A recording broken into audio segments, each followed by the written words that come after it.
Warning, this podcast was produced by two men who still think that swearing is both big and clever. As a result, it contains quite a lot of it. Therefore, this podcast is not suitable for children, unless they're really fucking cool children.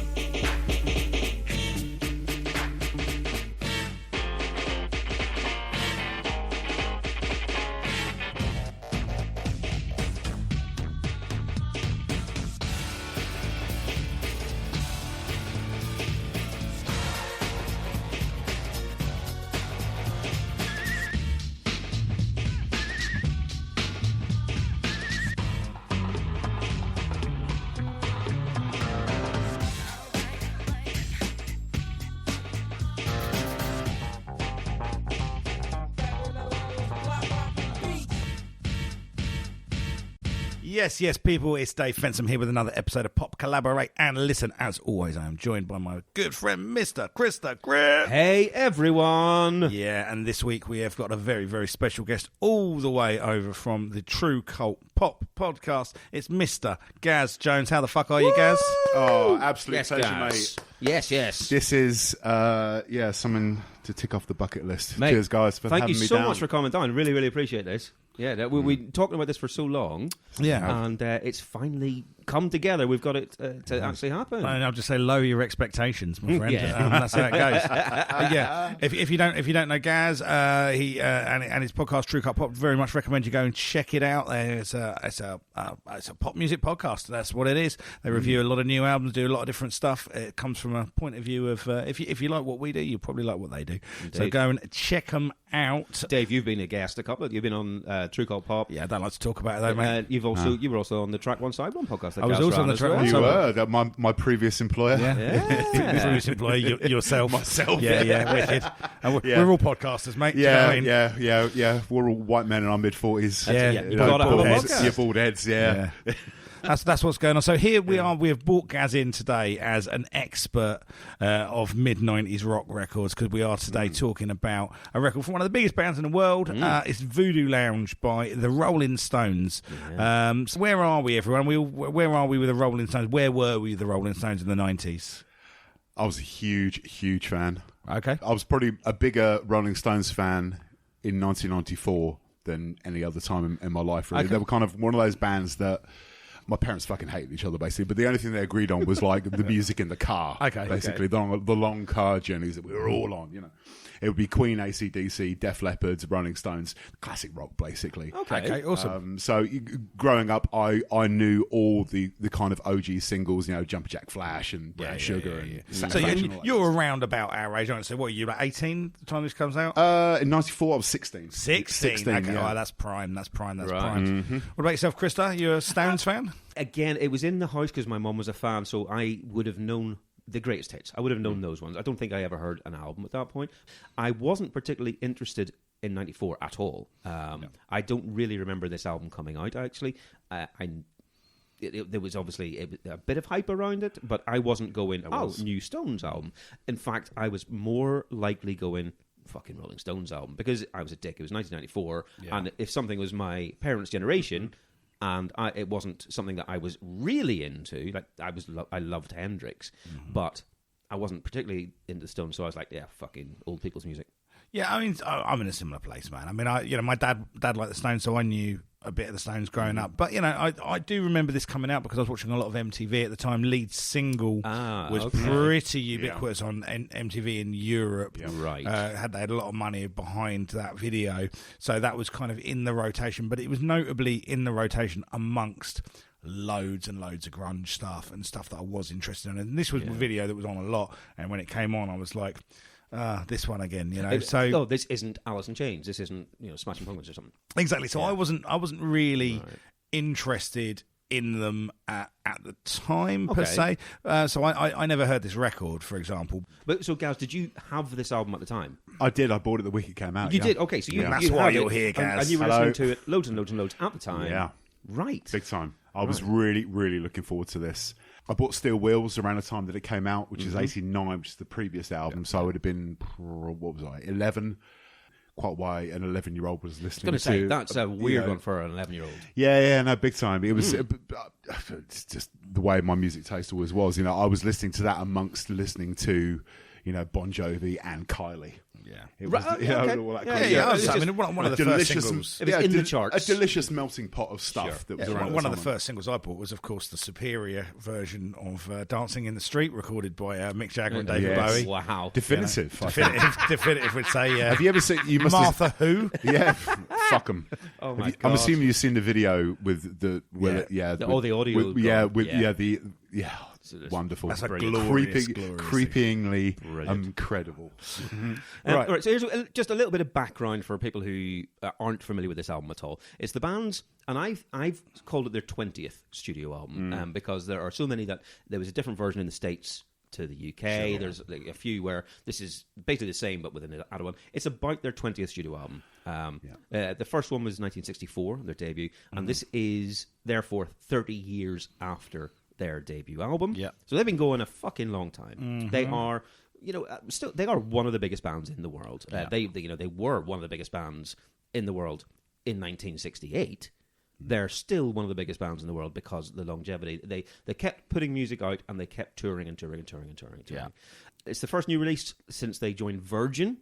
It was 5 years after the last one, like you said, it was Steel Wheels in '89. And that tour, the Steel Wheels tour, was the Stones' biggest production to date.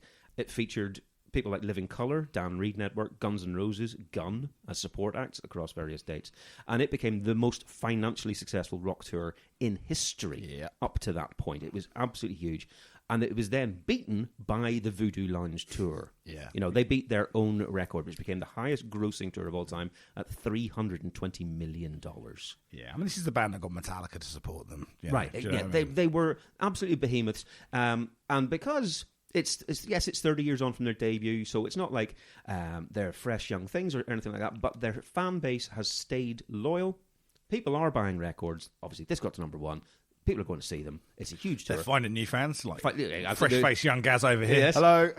But at the time of this release, both Mick Jagger and Keith Richards were 51. Yeah. Right? So let's bear that in mind as we go through this album as well. Very much so, yeah. And they both just come off the back of, kind of mixed success solo records as well. Yes, indeed. Yeah, very true. Yeah. And it's the first one without Bill Wyman. Yeah. They've had to replace Bill Wyman as a bassist.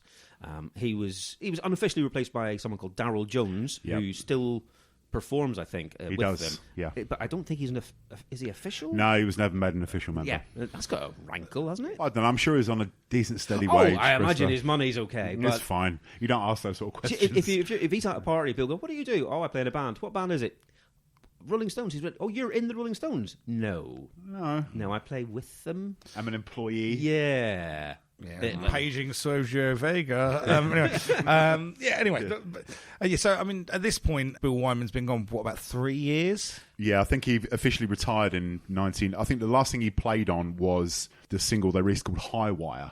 Okay. In 1990, which was like an extra track on the Flashpoint Live album, which was recorded on Steel Wheels tour. And it was a track that was banned by Radio 1 because it came out during the Gulf War. Oh, like right. So in the same way, Massive Attack had to change their name. Yeah. I see. Yeah, so Bill Wyman had to leave because his girlfriend had started high school in India. There was that, and he had to do the school run, right? Yeah. I was going to say, when are we going to bring up the fact that he marries a fucking, what was she, 14? Something like Mandy Smith? Mandy the Wild Child. Right. Yeah. I think it was. No one fucking batted an eyelid. I remember seeing I remember the pictures being in the papers and all this kind of shit.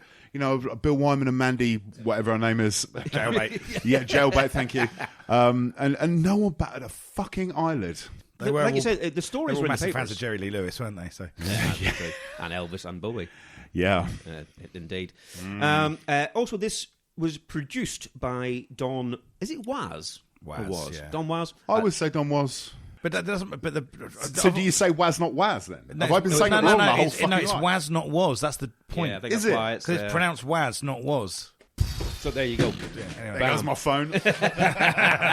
that really blew your fucking It mind. literally blew my mind and broke my phone. That's right, though. That's how I've always said it. I mean, I've never spoken. Well, I mean, it kind of that. makes sense. Yeah. But I've always just been like, was not was, walk the dinosaur, was not was, shake your head. Whenever I was, back at the time when they were putting records out, I was like, this was not was. But then I read somewhere or whatever, it's was not was. I was like, oh, okay, fine. Now, that is a genius fucking band name. Oh, yeah, I suddenly always it thought it makes was a bit sense. shit. Yeah. Thanks, Dave. There you go. I'm done.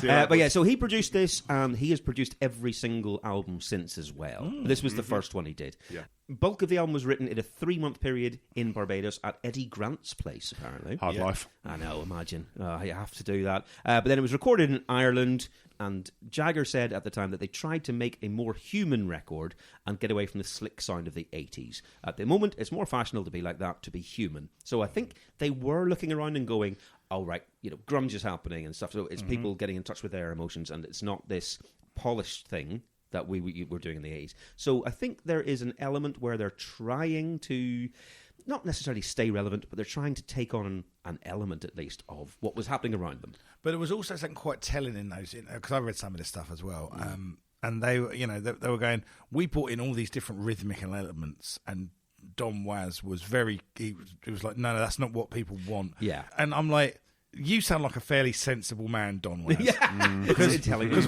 we've seen many records when people have brought in some new influences. Yeah, paging Fleetwood Mac, for example. Absolutely, Paul Simon. And they are universally bad ideas. Yeah. And the producer should have gone, tell you what, let's bank that. And if we need it, we'll bring it back. And it actually sounds like Don Was here has actually reined them in a little bit. Yes, I suspect. And so hopefully with some kind of good result. Anyway, so let's start, as we always do, let's have a look at the album cover. Indeed. So obviously we've got this kind of yellow dotted voodoo weird thing. Kind of like, what do you call them, those things that are at the front of car lots, the inflatable man? Oh, the wiggly arm man. Wiggly arm. It's like that wiggly arm man. Yeah.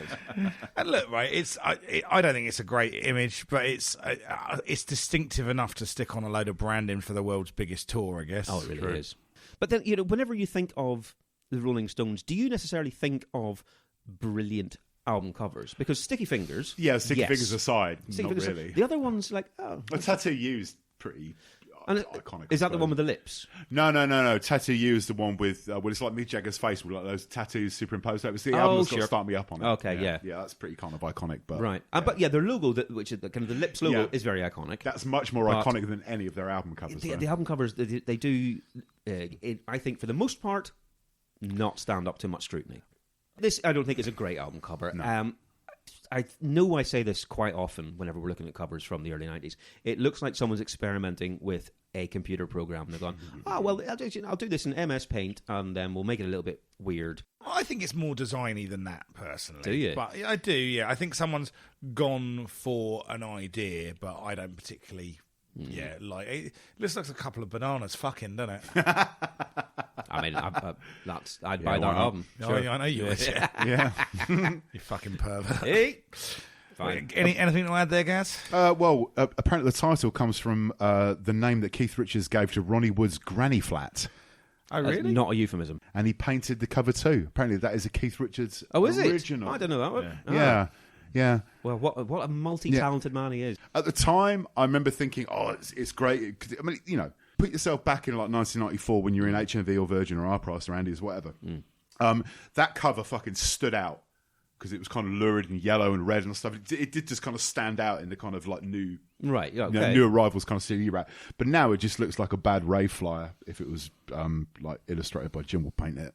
Oh, it's like so like you were saying about, hey, I've got this new awesome bit of software for my PC.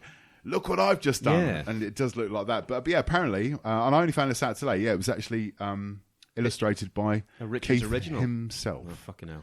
The only other thing I've got to add is that it won the inaugural Grammy Award for Best Rock Album in 1995. Yeah, a prize that's never in any way been bought and paid for. No. Who else was in the who were the nominees? You know, good question. I will look it up. Jewel and Metallica. Yeah, Jethro Tull. I would have thought. Ian Anderson will be there going, "Boo! We should have won it." It has sold over 6 million copies worldwide to date of the album. It's only gold in the UK with sales of 100,000. Mm-hmm. So it's not their biggest selling. So album. It came out of the blocks strong in the UK. Yeah, exactly. It's a fan base 1 week at number 1. Four top 40 singles, though. Yeah. Yep. Yeah. Not a single one in the States. No. Says a lot about the changing musical climate in America. Exactly. Even the Stones were struggling in America. Exactly. And they pumped a lot of money into that first video as well. No so shit. The fact that had the rotation it did and didn't score a hit is quite... Yeah. I was quite surprised, actually, to learn that it didn't do anything. No, I do remember that at the time, because, Love Is Strong, I'm sure we'll go into it. Love Is Strong did go top 20 in the UK. Yeah. Yeah, I bought the Cass single. Cass single. Yeah, all right, Grandad. Yeah, I know, mate. I know. I remember the Blitz. 1995 Grammy Rock Award. The other nominees: Pearl Jam Versus, R.E.M. Monster, Soundgarden Super Unknown, Neil Young Crazy Horse, Sleeps with Angels. Fair enough. Sleeps with Angels. Yeah. Fucking hell. Voodoo Lounge is comfortably the worst album on that list. Yeah. I'm sorry. All those other ones, what was it, 4 that you said? They're all brilliant. Right. I will go to bat for any of those other nominees. Versus Monster, Super Unknown, Sleeps with Angels was the last There you great are. Neil Young album as well. Oh, well, Yeah. not as good as Voodoo Lounge, I think you'll find, Gaz. Okay, because sorry. you can't argue with the stand corrected. Grammy With The judges. Grammys, yeah. Yeah, sorry. Yeah. Let's crack into this fucking record anyway. It's 15 tracks long. We've got a while. Number 1, which is called Love Is Strong. Right, okay. And this was the first single taken from it. Came out in July 94, and it got to number 14. Yes, it did. But like you say, in the USA, it only got to number 91. And it became the Rolling Stones' worst performing lead single from an album at that point. Well, look, I remember this from back in the time. Right? Do you? Everyone does, I know. right? Never heard this in my life before this. I know this- Really? Never. Honest to God. Even Turbo Indie Wanker Krista would Honest have to been God. aware of this. You'd have thought. I would say that means you didn't have access to MTV at the time. I did this not, was out. no. So that's it. Mate. okay, This was fair. an MTV. This Fair. is the only reason I ever heard this song is because it was on MTV a lot. And Right. I like this, man. It's got a laid back fucking slinky groove to it. It's got that kind of a bit of harmonica going on. I mean, Jagger is singing like he's making a nuisance phone call. Yeah. Yes, he is. He said that's a deliberate choice. Oh, without a doubt. I do not need to hear him singing about someone making him hard. Mate. Like you make me hard. Who is this song to? Viagra. You know what I mean? A fucking What, 1994? an eyedropper full of iodine. But I think that's not the worst lyric on here as well. This God, is far this from is a it. fucking problematic song, frankly. It's like he's singing about a woman that he apparently doesn't know yet, because the lyric is like, "Someday, babe, we gotta meet." But he's saying that basically he's saying he wants to fuck her, and he's willing to stalk her until that happens. Yeah. We got a glimpse of you was all it took. A stranger's glance, it got me hooked, and I'll follow you across the stars. I'll look for you in seedy bars. yeah, Okay. What are you scared of, baby? It's more than just a dream. those lips. Anywhere, out in the park, out in the street, and in the dark. I'll follow you through swirling seas, down darkened wood with silent trees. That's a bit frightening, frankly. Well, listen to the way he's saying it. Yeah, like a sex pest. Yeah. Brilliant. Yeah, he said he wanted to. They ran it through a bunch of times, and he got the strange sort of sound with the harmonica. He then started singing down an octave, so you get this kind of breathy, sexy tone. That's Sexy. his words, breathy, not mine. Yeah, breathy. Yeah, Yeah, I don't want to hear a 51-year-old man singing a breathy, sexy tone at me about some woman that he quite fancies and doesn't know. Well, This is bizarre. Yeah, anyway, I mean, I'm quite happy to hear it though, because I think this is a great fucking tune. Oh, But do you? yeah, Right. What do you think? mate, this has that kind of top tier Stones groove. This is one of my absolute favourite Rolling Stones singles. My favourite kind of Stones is when they kind of slow it down and get gritty. Okay. Not sexy. Come on, Gaz. well, Don't- What's, don't- what's wrong with being sexy? we're in Brighton, Gaz. We are. Embracing We this. are. We are Hey, right on. guys, why don't we all take our tops off? Yeah. I already have. I'm sorry. That's a weird tattoo, This man. is why we're Sorry, not allowed on YouTube. It's really not that sort of party, is it? Sorry. I mean, that kind of dirty, distorted harmonica sounds still gets me even 30 years on. Yeah, man. There's a particular core memory, really, for this song. Oh, okay, yeah. Like, I was saying to you guys earlier, I grew up in an RAF family, and in 1994, my dad was posted to Saudi Arabia. Yep. And this song just reminds me of those kind of initial times living out there, because we had, the Asian version of MTV, which is called Channel V. It was exactly the same in all but name. It had the same idents and everything. Oh, right. And like Dave was saying, this video, every fucking 10 minutes.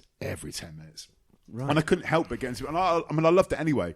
I loved the video. I loved the kind of black and white, the kind of starkness of it. Yeah. With, you know, like Jagger kind of striding through the cityscape like fucking some granddad Godzilla. And I like the video. I remember it.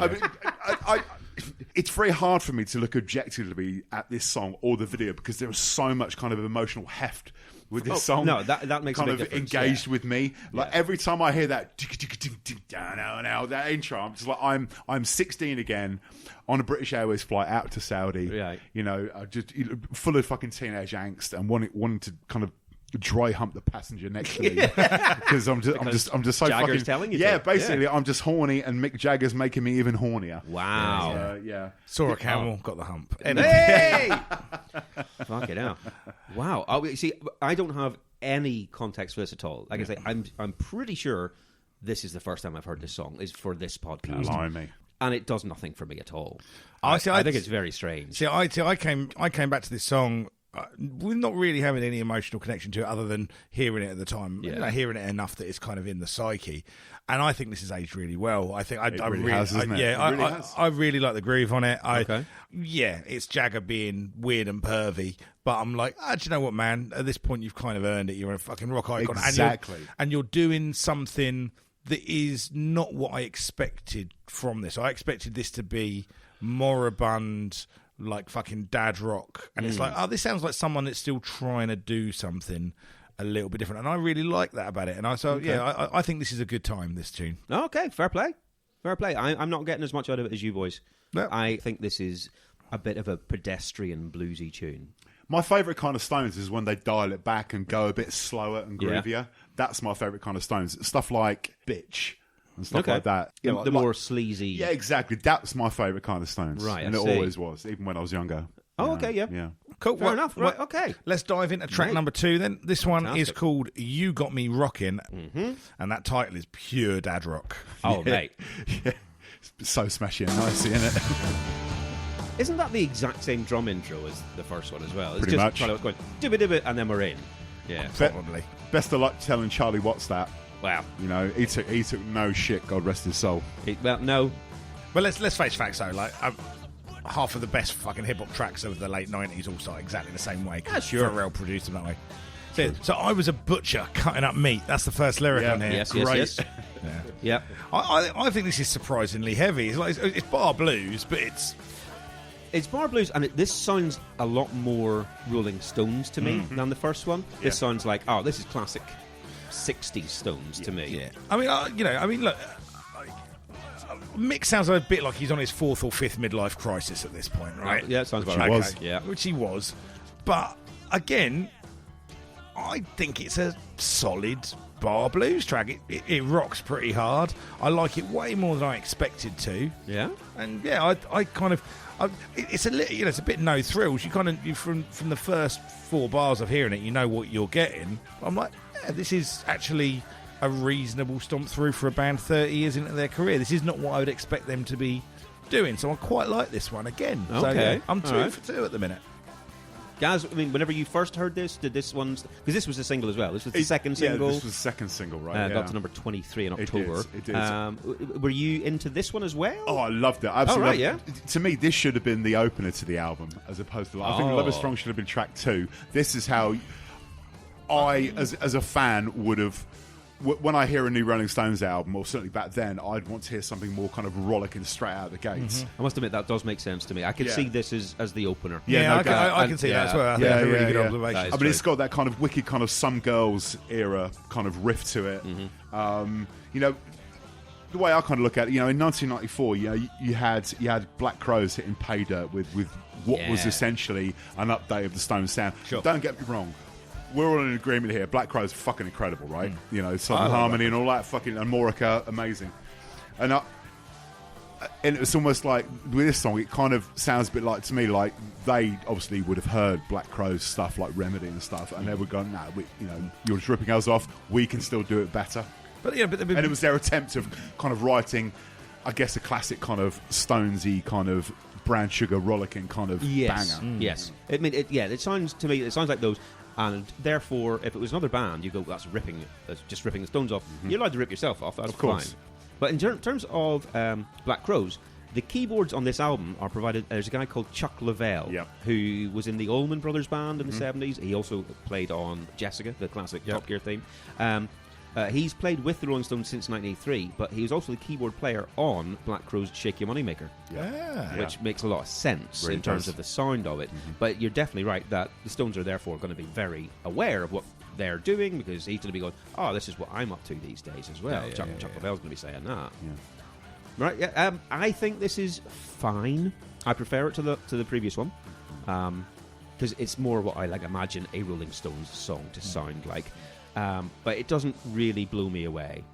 I think it is a decent bar blues song, and I think that's as far as I'd go with it. I think in terms of where my expectation was to what I'm like, okay, if this album sounds like these first two songs, I'm in for a much better time than I was expecting. That's where I'm at, okay? There's a theory that this song is kind of a riposte to a lot of the Rolling Stones critics who were saying they were too old to be be playing at all, and definitely too old to still They were saying that in 1994.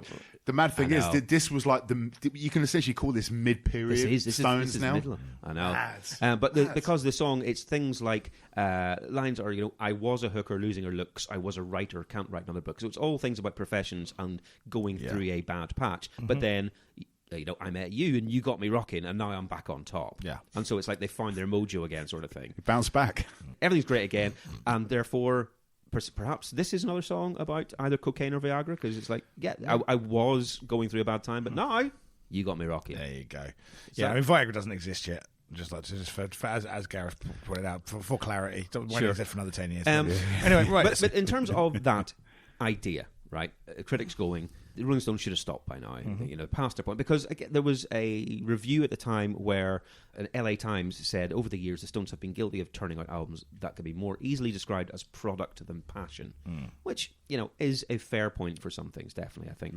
But how many artists can you go 30 years into their career? They should still be going, and they shouldn't have hung up their boots. I think one of the ones that people say is Bowie. But he did an awful lot of shite in the middle of his career. Yeah, people forget. Isn't it funny though? Like when Bowie died, a lot of people forget that period when he couldn't get fucking arrested. Absolutely not. But what I think's really interesting though is that a lot of the Bowie stuff, even the stuff that's really bad, objectively, or was reviled as really bad, a lot of it goes through a critical reevaluation. There was a long period in the 90s and almost early 2000s where, when you talked about 80s Bowie, like absolute beginners level, Let's Dance, right? Blue Jean and stuff like that. That was thought of, it's very dismissally in the music press. It was. And then a whole generation of kids went, this is the stuff we fucking love. Yeah. And there's a lot, I've even heard people, like We Hate Americans and stuff like that, people like rediscovering some of that stuff. And, the thing with the Bowie stuff is it was always singularly produced. It was always from a viewpoint, and it always had a level of interest in there. It was never artistically moribund. It's just sometimes didn't quite hit the mark with the zeitgeist. And, whenever we did Black Tie White Noise, it was like, he's trying some stuff here. Yeah. But exactly. It wasn't his fucking finest moment. And 30 years in, I mean, take that as an example, that last track, okay? Yeah, it's a decent bar blues song, right? And I'm not saying it's a all-time classic, but it's a song played with passion by a group of men in their 50s, and you're like, I don't think that's an embarrassing song. That's, No. And, but the flip of that is, I'm going to be different because, I'm coming to this very, very fresh. It's the first time I've heard it. I would never put this on a greatest hits. I would never go, this is up there with the stuff that is, on the Hot Rocks compilations, that sort of stuff, the 60s, 70s. It's been on the greatest hits that have come out since this. Oh, I'm sure it has, because it was 40 Licks. Yeah. I think it's on that, and it was on was it Grr? I think it was called. Right. It had a monkey on the front cover. Right. But it doesn't compare, to me, to those classics. It sounds like a pale shadow of those classics. It's not bad, but it sounds like, it's like that, but, not as good as, that sort of way. I can understand that point of view, and this particular song, I'd say, probably doesn't deserve to be on a.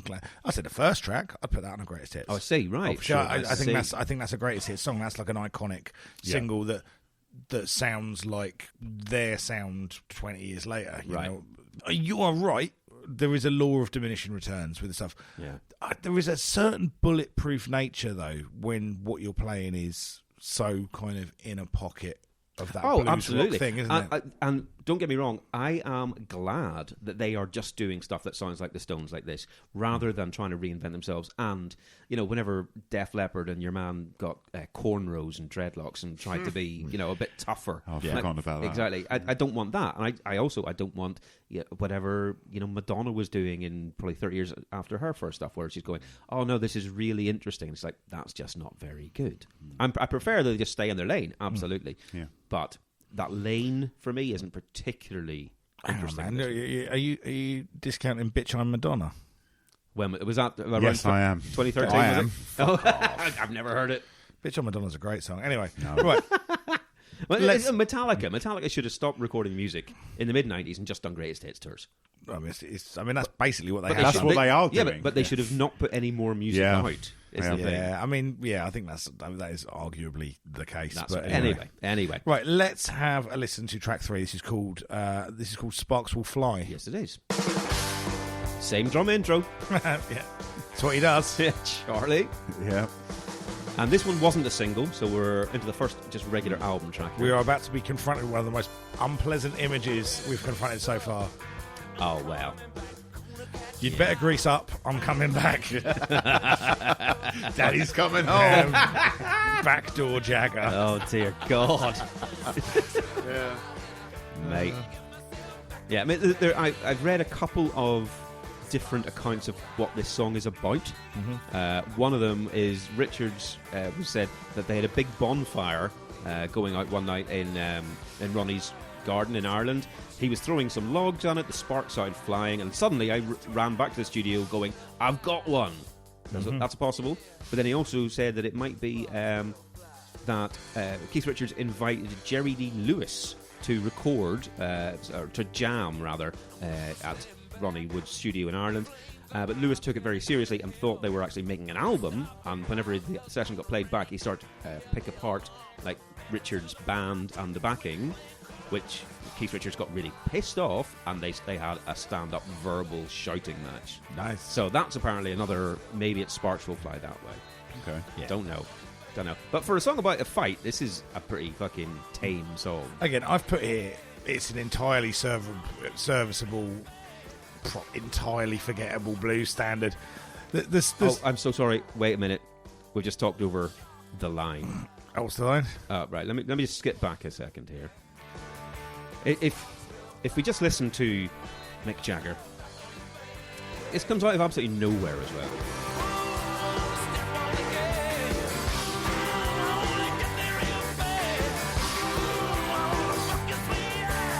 I want to fuck your sweet ass. Thanks, Mick. Thank you, Mick. Speaking of Omen 3. My goodness me. I wasn't expecting that. This feels a lot to me as well, musically. Like, they've heard, like, what Guns N' Roses have been doing. Because they've got Guns N' Roses out on tour with them. Sure, yeah. And like, if you listen to, like, some of the heavier bluesier stuff on Use Your Illusions 1 and 2. Bad Obsession and stuff like that. Yeah, exactly. This kind of sounds a little bit like that. Yeah. And I'm like, that, you know, I mean, better tell the fire chief, just quit playing cards. But yeah, I it's fine. It's okay. I'm not okay. Right. I'm less excited by this than the first two songs. Are you okay, Gaz? What do you reckon? Yeah, I mean, it's a slight step down from the first two. Cause I mean, those kind of first two tracks kind of showed me now. I didn't really notice it as much at the time because I was just excited for a new Stones album in 1994. But well, Love Is Strong, You Got Me Rocking. Still, they kind of show me now that even in their kind of early 50s, the Rolling Stones still gave a kind of fuck and had a little bit of quality control. Okay, yeah. In terms of they still knew how to kind of, you know, these gazillion bloody rock stars actually still knew how to write like a decent kind of, still knew what the Rolling Stones sounded like. Yeah. Still knew, you know, how to kind of get that onto disc. I mean, this is decent. I think it's got a bit kind of a rollicking kind of late 70s kind of feel to it. Right. It's, you know, it reminds me a little bit of the kind of Steel Wheels kind of stuff as well, like Mixed Emotions and stuff like that. I see. An extension of that. Yeah. You know, I always kind of like the chorus to it, and you know, fuck your sweet ass. I want to fuck your sweet ass. Sassy old man. You made direct eye contact with me as you said that, Gaz. And I've never felt more uncomfortable or aware of how big you are. Totally intentional. We're all bears here, Dave. Oh, man. Now, I don't like this. I think this sounds like 50-year-olds trying to sound relevant. I think this is a stretch. Fair. I also don't think there's much of a tune. I think it's very kind of just... it goes from A to B and does not much in the middle. Again, Keith Richards said at the time in an interview, Sparks Will Fly was actually written eyeball to eyeball with Charlie Watts more than anyone to start with, because we would not let anyone else play on it until we'd honed down that rhythm track dead right. And I'm going, that rhythm track? That's just the most basic drumming backbeat. And occasionally he sounds like he's fucking missing the beat. It's hard being that in the pocket though, mate. I don't think he is. I think he is. I genuinely think he's in the pocket, but he's also got that kind of up. loose, languid Stones groove. What is it? Tight yet loose? Is that the phrase? I don't hear that. I hear he's like wooden for a drummer. It's like dun, dun, dun, dun, dun, dun, dun, and it doesn't feel like there's any groove to it. But no one can play like Charlie Watts. Just like with AC/DC, no one can play like Phil Rudd. Everyone's like, "Oh, it's fucking easy. We do you doing that? Try and play like Phil Rudd." No one can play like Phil Rudd. Maybe so, except for Phil Rudd. Maybe so. I it's such a strange thing where Keith Richards is really proud of this rhythm track he's laid down. I'm going, that sounds the most basic you could do. But like you said, I've never tried to play it.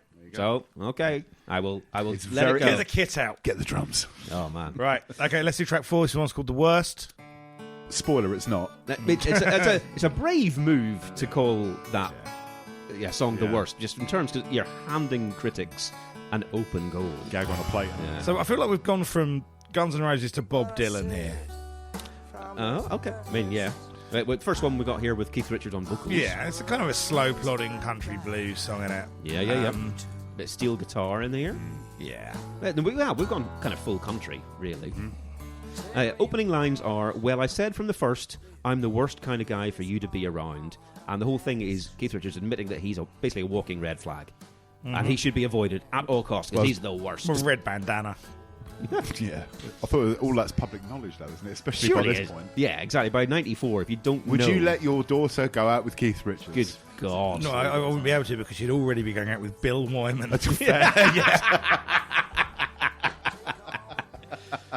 Yeah, no, I don't particularly think that I would enjoy a night out with Keith Richards at the pub. I don't know. I think I'd have a go. That would probably be it for your life. If you got the offer, you'd have to take it. Oh, you have to. And if you survived, you'd never be the same again. But he might bring out a steel guitar, and that's the worry. Oh, about 5 a.m, sat in the kitchen. You know when the sesh inevitably ends up in the kitchen. Where's Keith gone? All of a sudden he reappears with the lap steel. A bottle of just fucking like insanely expensive red wine that he's drinking out of the bottle. Yeah. And he goes, "Do you want some of that?" I was like, "No, because it's kind of covered in spit." Yeah. And old man spit as well. All your spit is brown because all you smoke is unfiltered roll-ups. Yeah. Right. Okay. I think this is Keith Richards essentially, because he's saying. Again, his quote, in any new relationship, I tell people, do you know what you're dealing with? Don't tell me that I didn't say from the first that I'm the worst. I say it out front. Take it on or get out. And I get what he's doing there. Yeah, you get in front of it. But that is him trying to give himself carte blanche just to be an absolute wanker. Russell Brand. Anyway. It's a get out of jail card for him going, well, I told you I was a cunt. Why are you accusing me of being a cunt? I told you I was a cunt. It's like, yeah, you did, but you're still being a cunt. Well, yeah. I think this is pretty dull. I don't. I think this is a bit by numbers. It doesn't really do much for me. Gaz gets a counterpoint on this. Go on. Well, I mean, I didn't really like it at the time. I thought this was a bit kind of fucking boring because what 16-year-olds going to want to listen to something that sounds like Graham Parsons, basically. But now, because I'm in my mid-40s and I do like a bit of like lap steel kind of country inflected kind of rock. I like it, man. I think it's one of the better kind of mid-period like Richards. What do you think of his voice? Yeah, I've always really liked Keith Richards' voice. voice. See, I don't think it's a good voice. It just sounds like old leather. Oh, it sounds like experience and there's miles on that clock. Yeah, absolutely. My criticism isn't his voice. It's not. It doesn't like excite me here, but he sings on another song on this record as well. Yeah. So I know that it's not the criticism. That's not what my criticism. Okay, is. Sorry, guys, to cut you off. I mean, it's nowhere near as good as say like Slipping Away, which was like the last track on Steel Wheels, which he sung. Okay. But I still really like it. I didn't really like it at the time. This would always be one I'd used to like kind of fast forward on the Walkman because it was just a bit. But it hits a bit different now. Yeah, big time. Well, no, of course it does. It's 30 years Obviously, later. because I am a cunt. Obviously, successful divorcee. You are the worst. Did you just say Card-carrying member. Did you just say hits different? What are you, Gen Z? Yeah, man. Yeah, man. Yeah, that hits different, fam. Yeah. I thought it was a bit mid. I thought it was a bit extra. I don't know if mid is good or bad. It's mid. Is it literally? Well, that's what it It's is. a bit mid. It's a bit It average. actually means middle then. Oh, I see. Oh, well. Fucking hell. Who would have It's a bit thought? mid, man. Fine. Right. Okay. All right, let's do- Stock. Yeah. One more track on this Uh-huh. section. Then this one's called "New Faces," presumably about the talent contest. Yeah. Where Lenny Henry was discovered, wasn't it? Yeah, Wasn't that I on believe New so, Faces, yeah. I think No, so? I thought it was. Showing That's the age New now. Feces. Fucking hell. Only fit right. Sorry. I assumed it was just about plastic surgery. That Nice. they order all their girlfriends to get it. Guess what I've got you for your birthday? Called New Faces. Hang on. We appear that we're at the Renaissance Fair now. Oh. 'Cause we all know it's not a party until someone breaks out the loot. Yeah. Who brought the fucking harpsichords? Yeah, man. Get him out of here. I wondered if they were just like in a studio and they saw one and went, I'm sure we had a hit in the 60s that had a harpsichord on it. Just get that out again. Let's do this one more time. Did Paul McCartney write a hit on a harpsichord? We need to do that. Yeah, exactly. Also, have you got any frogs that can sing? Bum bum. They did admit, apparently, that there's a song called Lady Jane from 1966, which is harpsichord-led and sounds a bit like this. Yeah. And they admit in post-release interviews that they went, oh, yeah, no, we now realise it does sound a bit like that. So again, they're kind of ripping themselves. Yeah, precisely. They're doing something that worked for them back in the day, which is... The amount of times I go to repeat fine. stories on this podcast, I can't really blame them. Oh, no. But yeah, this one does not do much for me at all, man. I feel this is like a bit of a turgid plodder, kind of a bit of a waste of everyone's time, really.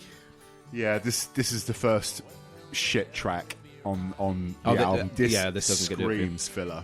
Yeah. Right, okay. And the harpsichord. So I've never been a harpsichord. Do you like the harpsichord, guys? I think it can be... I think it's fucking a horrible instrument. Oh, I think it can be good. But Horrible. Never liked the sound of I'm trying to harpsichord. think of. I'm sure there is something with a harpsichord in it that I like, but Bach? I can't remember what it is. Maybe that. Handle. No. You can't handle the truth. Fuck no. No. Is that what you call it? What I find very strange about this song, because I don't mind the sound of it. I think it's whatever. But this is a song about a younger and more attractive man who shows up on the scene and is turning the heads of the woman who might once have been like wanting to go out with Mick Jagger. Yeah. Right? And so he is going, he's like, oh, well, I'm jealous that there's this young kid in town and I'm not the focus, cock of the walk anymore. Right, here's some facts. Jagger was born in 1943 and he has been involved with an absolute litany of younger and younger women over the years, including quite often him having affairs with them while he was married to somebody else. In 2016, when Mick Jagger was 73, he was in a relationship with a woman called Melanie Hamrick, who gave birth to a son of theirs when she was 29. So for Jagger to be writing a song going, oh, it's so annoying that there's this fucking young lad and I can't believe he's taking the attention away from me. This isn't fair. That's some balls on him to say that in a song, isn't it? What do you think attracted her to the multimillionaire Keith exactly. Mick Jagger? Yeah. So you just went full Mrs. Merton there for a second. Yeah, absolutely. Also, let me tell you what this name of that son was to Mick Jagger and Melanie Hamrick. He is called Devereux Octavian Basil Jagger. I mean... It was going fine until you said Basil. That's the Where one. the fuck did Basil come from? Devereux We need a third name. What's your Octavian favourite Basil herb, Jagger. Mick? Yeah. Devereaux. Devereaux. Mate. That's like a baddie name from like an 80s like noir fucking future sci-fi film. Absolutely, yeah. Devereaux. Yeah. Devereaux. Yeah. Now, Keith Richards, at least he has been married to the same woman since 1983.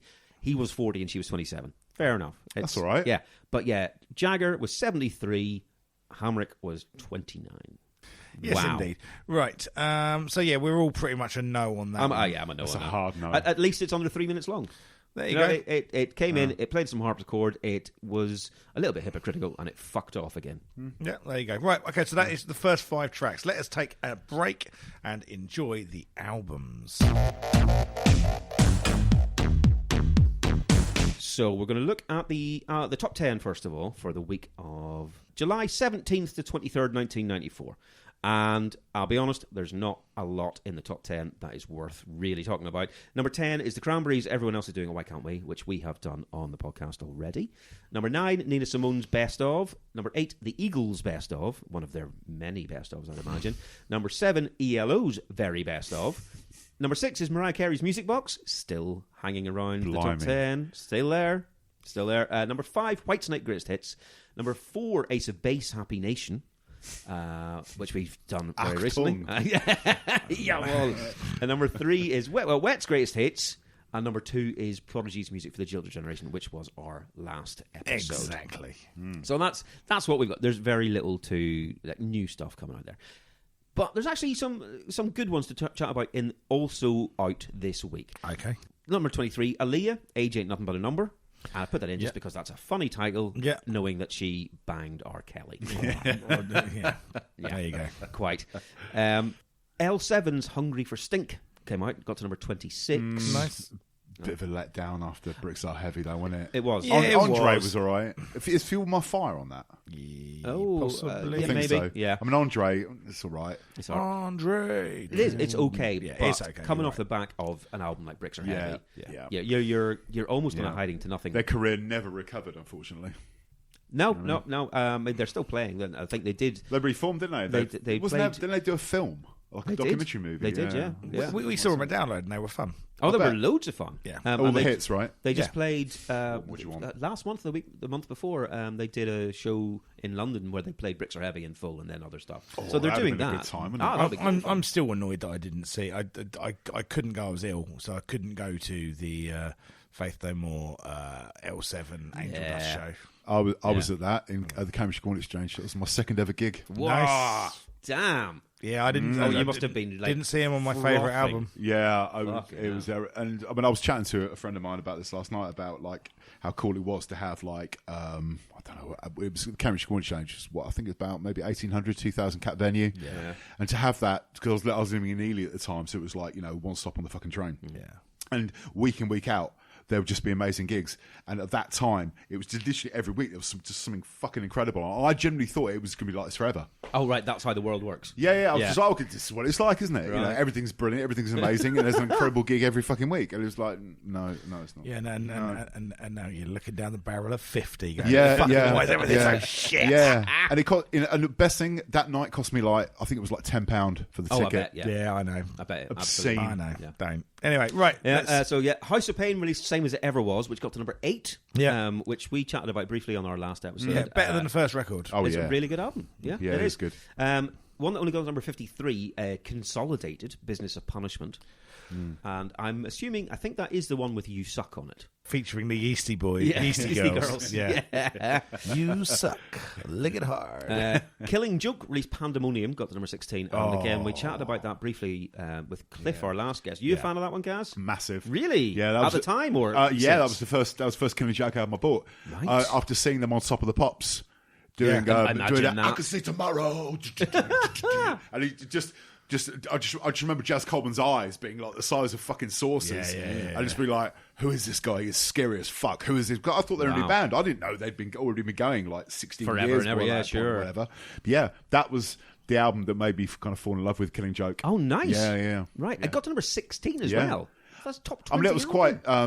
They called it a comeback at the time, I think. Yeah. I just remember it being like they were in Kerrang a lot at the time and stuff like this. They got a load of press. And Top of the Pops. And NME as well. Yeah, I think, yeah. Even because they were... It just seemed like that was the album that cooler. kind of brought them back into the kind of public consciousness again after doing Yeah. some really Well, good it had stuff. that industrial edge as well, Yeah, didn't it? yeah, And like, yeah. obviously, you'd had Downward Spiral already out this year. Exactly. Of course. And it was post-Nirvana. Yeah. When all of a sudden all these bands Oh, were going, yeah, we fucking love Killing Joke. And there had been the whole thing about the riff from Come As You Are, yeah. absolutely, Yeah, So they were in the talk for that. Absolutely.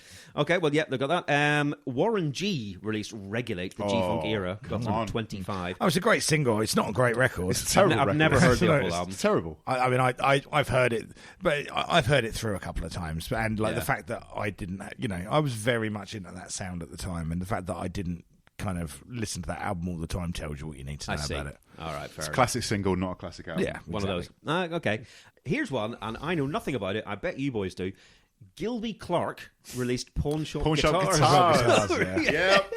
Got to number 39. Yep. So it's a top 40 record. I heard it. Any good? I heard it. It wasn't really for me. No, it's nowhere near as good as the Izzy Stradlin. Juju Hounds record. That's the one. Great. It was self-titled. Well, it had Pressure Drop on it and Shuffle It Was All. that around the same time as well? A couple of years beforehand, I think. Before? 92, maybe. Right. Yeah. Wow. Yeah. I mean, of all the Guns N' Roses offshoot solo projects, which one's the best? Slash's Snake Pit is 5 o'clock somewhere. Ah, Yeah. right. Okay, fine. Probably. Is Gilby Clarke's the worst? Duff McKagan's, was it Believe in Me? That was fucking awful. Yeah. Terrible. I don't think I've even ever. Fair heard enough, that. then. I was never going to pick up a Duff album. So to speak. Yeah. I did because, like millions of others, were just like, it's someone from GNR. Sure. Ergo, it's going to be fucking I incredible. must hear it. And it really wasn't. It was awful. I mean, I'd like to have heard a Tracy and Roberta solo album. Yeah, well, Possibly a Dizzy Reed. yeah, I think it was called. Yeah, was Dizzy Reed's called "Give Me Some Reggae"? Yeah. Dizzy King of Reed, King of Beers Reed. 10 hours long loop. Amazing.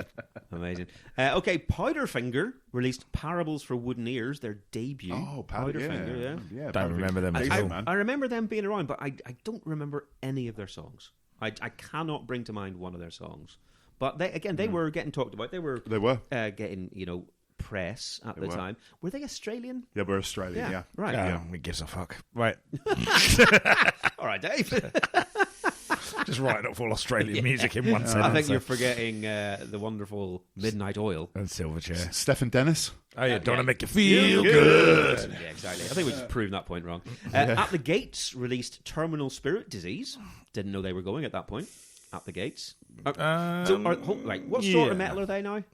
At the Gates. Are they death metal? Yeah. Death metal. metal, yeah. Right. Again, I get confused. I wasn't listening to anything like that in '94, really. No. Well, to be fair, I'd already discovered Entombed by '94. Oh, Jesus. But yeah, I think seeing the Wolverine Blues video on Noisy Mothers. Remember Noisy Mothers? Absolutely. Yeah. I think. I bought like an earache sampler. It's called Earplugs. It's like budget kind of £3 samplers. They put them out all the time. Yeah, exactly. And it had Wolverine Blues on it, so that was, and it had a lot of dog shit on it, like Brutal Truth. So I was exposed to all this shit. But even at the time, I was like, "This is terrible." But Entombed. Did it have Fudge Tunnel on there? Because they're it my did, favorite. and it had Cathedral doing. I think it was Ride or Hopkins, which find a general. Right, yeah, sure. Great. I'm very much of the opinion that you only need two death metal bands in your life, really, and they are At the Gates and Carcass. So if you got both of those, you don't really need to listen to more. You're covered, I see. Exactly. We've got Sir Mix-a-Lot released Chief Boot Knocker. God, in '94. In '94, exactly. Fucking hell. I suspect, right, 'cause I did go to New York for the summer of '94, and I visited my dad over there, and he had MTV in the apartment. So I did see like 4 weeks worth of MTV. And there was a video which was Sir Mix-a-Lot, Put Him on the Glass. I remember that. And I imagine that's probably on this album. And it was essentially, the video was women washing his car in bikinis. You shock me. And then he would say, put him on the glass, and they would press their breasts up against the window. Wow. That was kind of the video. So I'm imagining that was the single from this album. And if it was all like that, it's not a very good album. No. Because that was a pretty pony and song. It's an even worse feminist essay. Quite. The Melvins released Prick. 94. I don't remember that album. I don't remember that album. No. 94. That was a major label years, '94, wasn't it? It would have been probably. I thought they only had 3. Yeah, they did, but I think they had a clause in their contract they could still release loads of unlistenable crap on other labels. Oh, okay. Like Amphetamine Reptile or something. But what was it? It was Stag, Houdini, and the other one. Stoner Witch. Stoner Witch, yeah. Right. Which are the only 3 you need, let's be absolutely honest about it. If our friend Grant's listening to this, he'll be very angry. I'm sorry, Grant, Apoplectic, but, No Effects released Punk in Drublic. Yeah. Yep. And, you know, they're one of those bands that I never get into because I'm not a big fan of the punk stuff anyway. And every time I've heard a NoFX song, I've gone, oh, that sounds like all the other NoFX songs to me. Yeah. There's, you know, Nothing wrong with if we're talking about bands having an ooved, like we're talking about Rolling Stones, I mean, NoFX, you know, there's a couple of NoFX songs I like. I like the cover of Kill All the White Men. Yeah, absolutely. That's good fun. They had one good album. Was it So Long and Thanks for All the Shoes? I think it was about 96, 97. This one has got I'm Telling Tim on it and Murder the Government. That's really good. Okay. And if they've had decent drugs and they've got decent beer, they can be one of the best live bands you ever see. People do say they're But great I've seen them when show. they've been great, and I've seen them when they've been absolutely shockingly bad. Right. My main memory of NoFX is the album they released called Heavy Petting Zoo. Yep. And the band cover where he's fingering a sheep. Yep. Which is absolutely hilarious.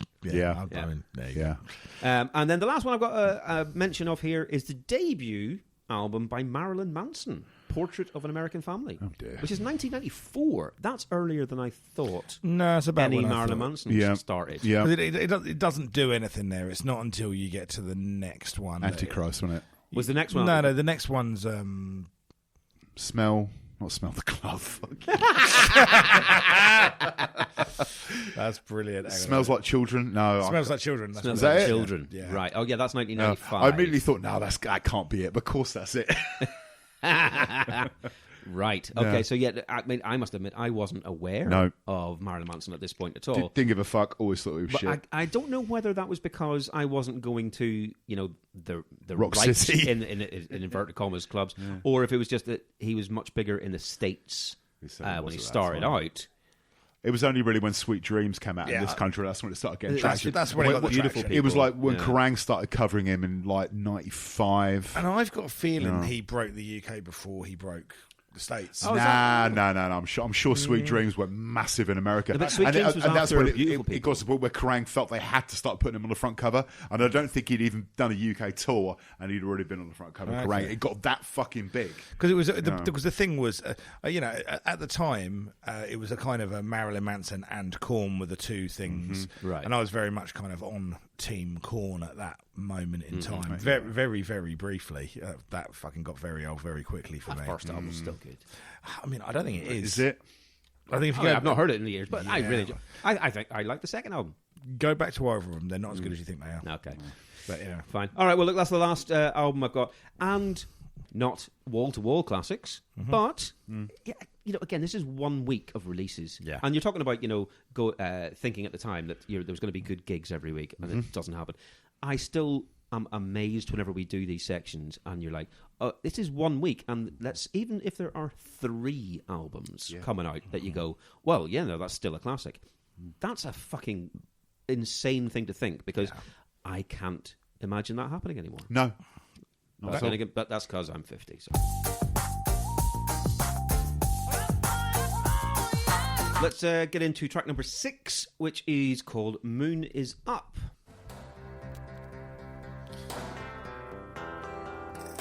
Okay, so after a couple of plods, we're going a little bit further up tempo again. And this one, the band seem very proud of the fact that Charlie Watts isn't playing actual drums on this. He's playing a suitcase and a bin with a staircase in his that was what was suggested to him. It's like he wanted a different sound, a different feel. So how do you get this feel we're looking for? Oh, playing on a suitcase and a bin. I mean, that to me smacks of someone who's never been in a proper studio before. It's like, cause I reckon you could get that sound with some drums if you wanted to. That's a really jarring effect on Mick's voice there, I think. Weird. It's very strange. Yeah, I don't care for this one, man. It's got a bit of a plodder. It's got this languid slide guitar in it. Tuneless. Kind of feels a bit like a demo. Not right. Yeah, I can't get behind this one either, I'm afraid. Gaz, you... I quite like it. I quite like it. After, no harpsichord, so it's instantly... I see, right. Instantly better than the previous Instantly track. better. Sorry. I'm really anti-fucking harpsichord. Apparently, yeah. It's obviously done something to me. I always kind of liked it. I like the kind of opening lick on it. Nice kind of like harmonica solo again. Nice pre-chorus. Not a massive fan of the kind of vocal effect, whatever the fuck that is. Whatever it is, yeah. Hey lads, I've got a new preset box. Should we have some fun? Don Wow's taking the piss. Yeah. I think it's decent. It's serviceable. We're kind of getting to that. Okay. The last couple we've had, the worst I really liked, New Faces not at all. Moon is it's back all right. up a bit with this for you? It's serviceable. It's all right. But again, it's got kind of like different bits and bobs going on. Like the fact you said about he's not using the drums, he's using like a suitcase and a bin and stuff. I like to think that's where Slipknot got their ideas from. Big Stones fans. Yeah, big Stones fans. That's where Slipknot got their big Charlie fans, I'm sure. that's where Slipknot get their idea from. Singular. Yeah, sorry, exactly. Yeah, I don't really get this. And on a 15-track album, how does this make the cut? Exactly. Yeah. I mean, again, you did say Don Was may have reeled them in a bit on some of the ideas that they put into songs. I feel maybe he did. Maybe he, had to get them to bin 20 even worse other songs. But surely, I think this could do with 5 songs taken off. It's 15 tracks. You don't need that. I mean, it was something I was going to bring into the table towards the end, but now's a good enough time to bring it up as any. But we're in that era of you think 1994. This is that prime era of albums being specifically recorded for CD. Absolutely. 1994. Yes, absolutely. You look at the original version of this when it came out on vinyl in 1994. The same as a lot of albums at the time, they were all getting released on double vinyl because it was so fucking long.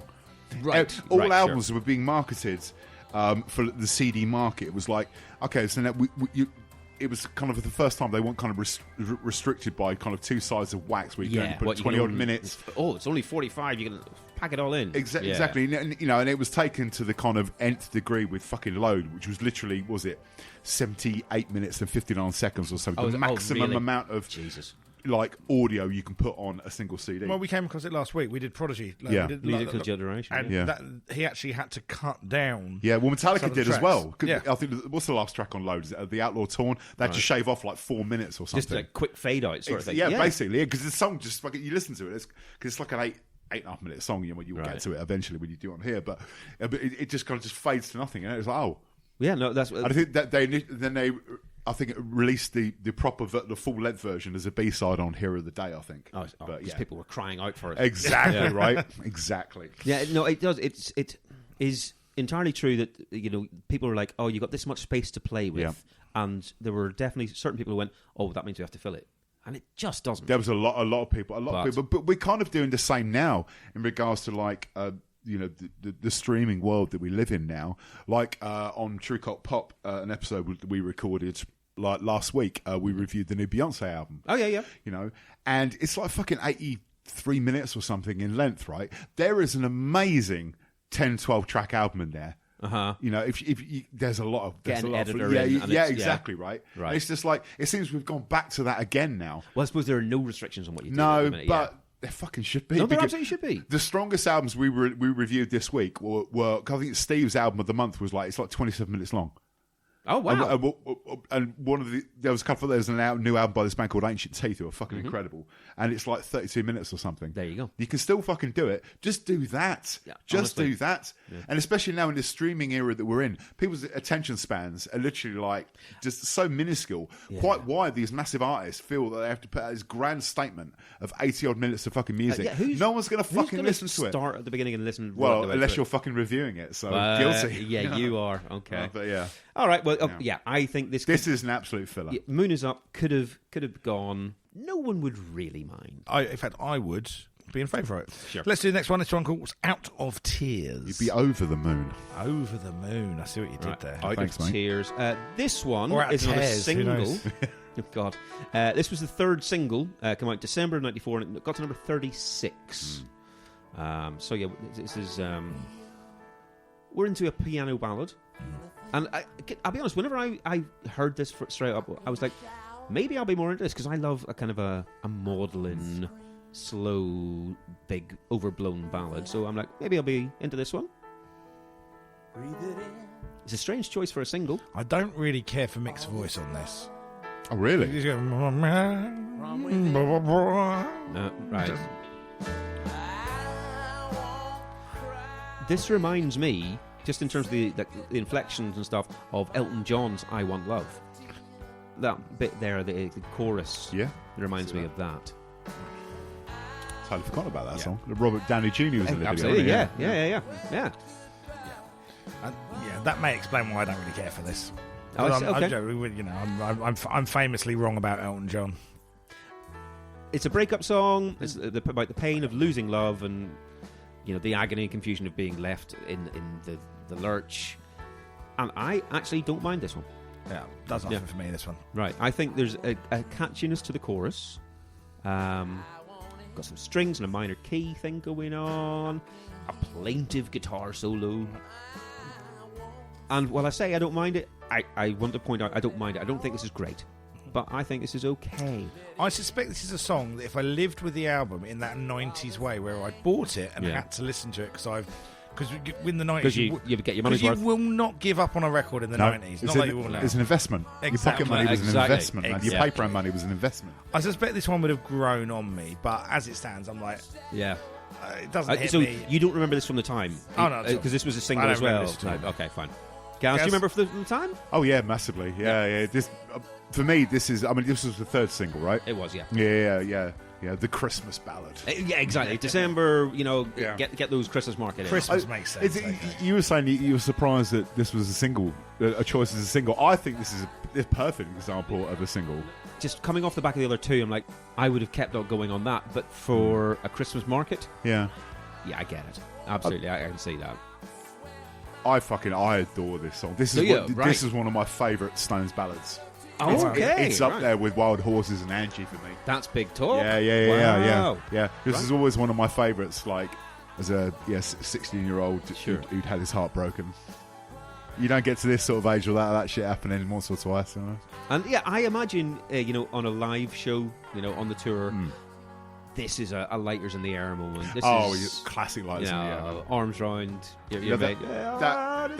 That piano I love that piano intro. Yeah. It was matey from who did Black Crows, wasn't it? Yes, indeed. Charlie Lavelle. Lavelle. It's got to be Lavelle. Chuck Lavelle.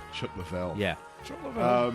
When the Stones kind of get it right, for me, like few can touch them, and this is one of those times on here where they get it absolutely fucking nailed on. Okay, right. This, for me, this probably should have been, this should have been like probably a second single. I think it would have been a bigger hit.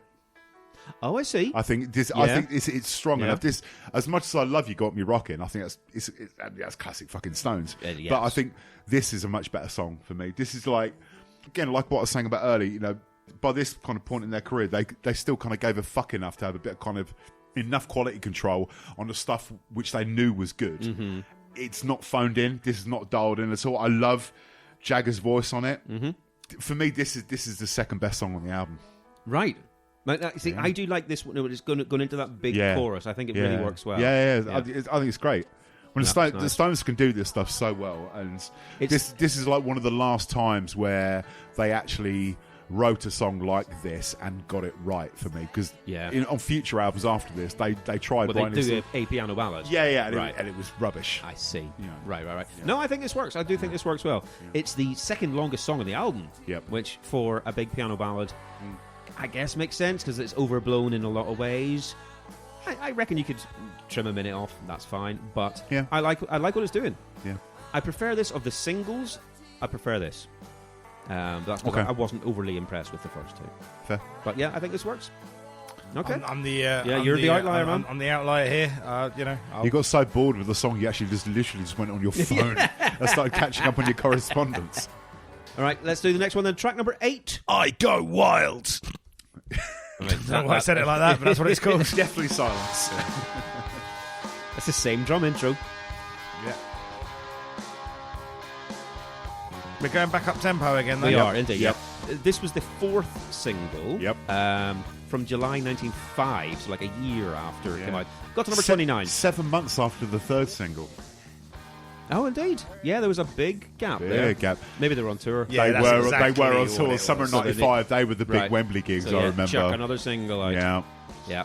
I mean, I I lean towards the more up-tempo stuff. This is by no means a classic, but I like it by virtue it's got a bit more life. I've written here like I'm some kind of fucking 70-year-old man. It romps along at a merry pace. Oh no! That's something I've actually written down. Burn your notebook. But we do, yeah, we do get some good fucking lyrics in this, though, don't we?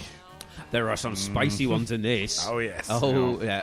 I mean, I think the sound of it is very trademark Stones. That guitar lick is very much. Oh yeah, that's a bit of Keith there, and it's very trademark Jagger vocals as well. The lyrics, again, I don't know if I want a 51-year-old man saying, "You whipped me, I'm hurting, abused me for certain, and slavery should not exist." Is this what I get? A poison kiss? I mean, that's a pretty hot take, Mick. Yeah. Calm down. Well, yeah, there we that's go. That's going out on a limb, frankly. Yeah. That's your takeaway from slavery. That's what you... Yeah, okay. Oh, yeah, no, fair enough. It is about you, Mick. Yeah, you're right. But I mean, femme fatales and dirty bitches. Mm-hmm. Daylight drabs and nighttime witches. Yeah. And, of course, I mean, you know... Alcoholic cunts like knives. Amazing. Alcoholic cunts like knives. Yeah. Let's say it again. Alcoholic cunts like knives. What a lyric. Came out of nowhere, that one, didn't it? I think Voodoo Lounge was the first Stones album that had a parental advisory sticker on it. Oh, damn. They had to for this. They had to. Right. Even though, with the exception of me, I think every other person that bought this album was over 18. Yeah. So I don't really need that. I think what it meant is it was advised for parents. Right. You should be you need to be a parent if you want to enjoy this. At least this parent to buy this. Yeah. Fair.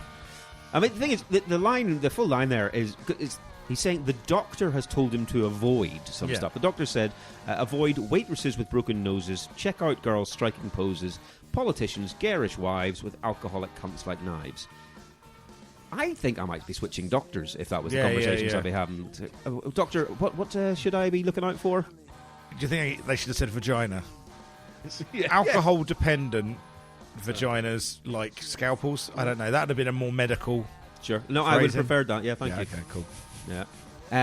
I think this is a pretty average Stones song. Do you remember this as a single? Yep. You do? Right. Yeah. I remember Mick introducing... I don't know why I remember this shit, but I remember him introducing the video to it on Top of the Pops. Oh, wow. Yeah. All right. Yeah. So what all right. They got him on, but they didn't play live.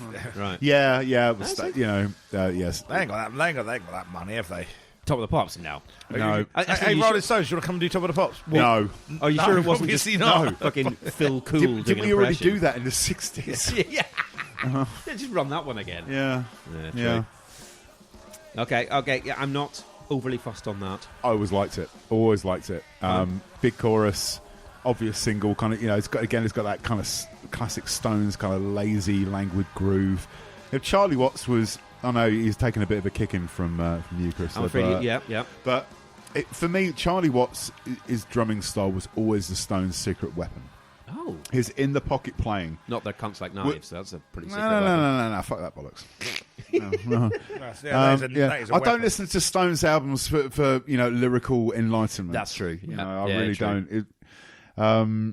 It was like a mate of mine was asking me if I'd heard the new Mary Chan album like a few weeks ago. I was like, yeah, I think it's pretty decent. And he was like, lyrics are shit. I'm like, I don't listen to Mary Chan albums for fucking great lyrics. They're drunk Scotsmen. Exactly. There's no right? profundity. No, the best I ever got was, I want to die like Jesus Christ. I want to die on a bed of spikes. That'll do. I'm fine with that. Shit up, sounds great. But no, Charlie Watts is in the pocket playing. It was almost like it was always went unnoticed until you actually listen in. His drumming style was, no one could drum like that. And I'm saying that as a kind of ex-drummer myself. You try and do that kind of almost like windscreen washer kind of thing on a hi-hat and try and play like Charlie Watts. It's fucking hard. The thing is, I understand really that if you're talking about 60s and some 70s Stones, because, some of the drums on that is wonderful. Yeah. But on this album, I don't hear it. I find this a very dry drums Always liked it. Always, Yeah. Always dug his sound, especially on this album. I love his groove on this album. And that is why you're here, though, Gaz. As for indeed. For someone that appreciates the fucking. Do you know what I mean? The thing. We always want a. We always want a. Patsy. Yeah, right. So, look at this guy. What does he fucking know? No, we'd always rather be positive about something negative, exactly. Unless it's Enigma. Then obviously, I'm not bringing a fucking Enigma fan in here. Christians, Right. Okay. Should we do the next track, which is called "Brand New Car"? If we have to. Yes. Hello, John. Got a new motor. I mean, this is quite the song. Yeah. I mean, It's called "Brand New Car." Yeah. Right? But it's not about a car, is it? What? This is a metaphor, you say? Bollocks. Yeah. What's it about, Dave? My God. I mean, look, I've put this as daytime stripper music. What? A strip club you can take your kids to? Yeah, it's like where they're like Hooters then. There's one near Dunstable where they just literally pass around a fucking pint pot and it's pound coins. Oh, no. I went on a stag weekend in London years ago, and for some reason we ended up in the Flying Scotsman. Thank fuck that place is gone now. You know the Flying Scotsman by King's Cross? Never heard of it? No. It was this dodgy fucking pub around the back of King's Cross, right? We ended stag weekend and all that shit.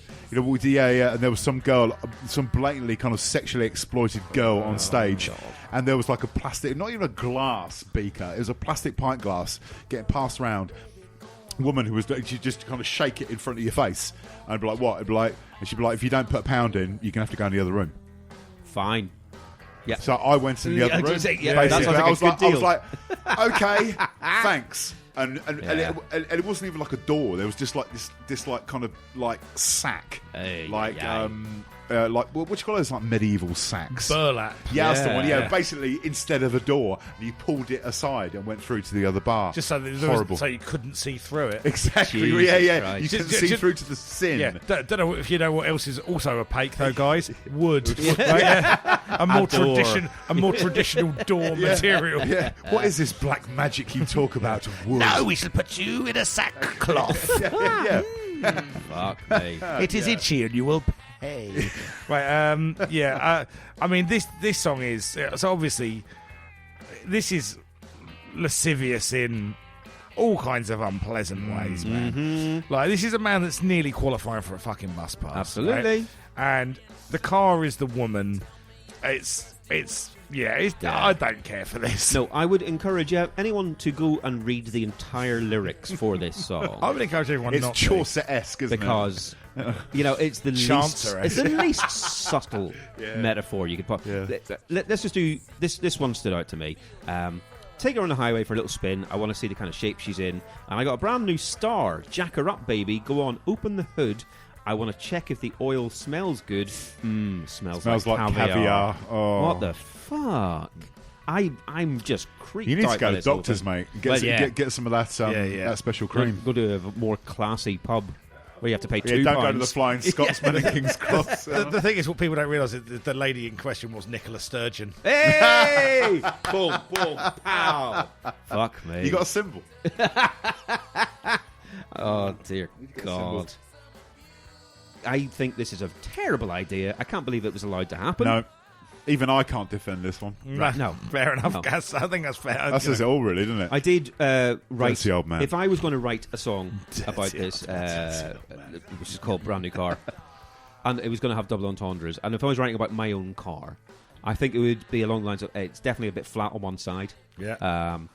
I'm always worried it might have a breakdown halfway through, and I'll have to phone a man to help me finish the journey. And it's getting an increasingly worrying wet patch in the trunk. Yeah. And the airbags have deployed and gone saggy. Yeah, indeed. Yeah. Terrible idea. This song is an awful idea. If I want to hear kind of, cars as metaphors for women, I'll just listen to AC/DC, really. You should run along. Oh, well, yeah. She's a fast machine. She kept the motor clean. She's the best damn woman I've ever seen. Yeah. No. And that's fine. And I'll let it go with AC/DC. I've got no issues with AC/DC, even though they're essentially the same fucking age as the Stones now. But even AC/DC do all that kind of, whoops, Mrs. Carry On shit. Big I fucking love that. And that's fine because it's done. It's knowing enough to be done with a nod and a wink. They know they're not sexual predators. We know they're not sexual predators, even though he does wear a school uniform. No, what we know about them fundamentally is that they are Australians and they don't know any better. Here he is. Here he is. Fuck me. If you are an Australian listener, I'm only fucking joking. They're not here anymore, David. It really doesn't matter. So, Your Honour, I'd like to defend my client. Say he is from Brisbane. So, case dismissed. Yeah, he just didn't know. Oh. If only I'd known that, it wouldn't have even got to court. No, yeah, I don't hate all Australians. I just hate one Australian enough that it's really coloured me against the entire country. I hate any Australian that plays cricket because they're all cheating cunts. There we go. See, it's the first time cricket's been mentioned in this podcast, and the last. Oh, was that it? Yeah. Okay, I'll get out of the way. Oh, right. God. There you go. All right, let's do one more song in this section before we break for singles. But this one is track number 10 is called Sweethearts Together. Oh, I've written Sweat Hearts together. Sweat hearts. Just like Sweat bands together. Sweat leaf. Sweat loaf. Sweat loaf. Butthole Surfers. Oh, yeah. Fantastic. So this is kind of almost like a Buddy Holly-esque rock and roll love song, isn't it? I've said it sounds like when Nick Berry did Heartbeat. Oh my God! You've just fucking ruined it for me now. Yeah. It's like they're trying to write a song for a 60s movie, or a movie about the 60s, and they're trying to make it sound authentic. That's like, I don't get this. I mean, I would say the people that ruin this song are the Rolling Stones. Sure. I find this one quite tough to listen to, man, if I'm honest with you. This would be another, take this off the album for me. This is, okay, we can do without this. Yeah. Yeah.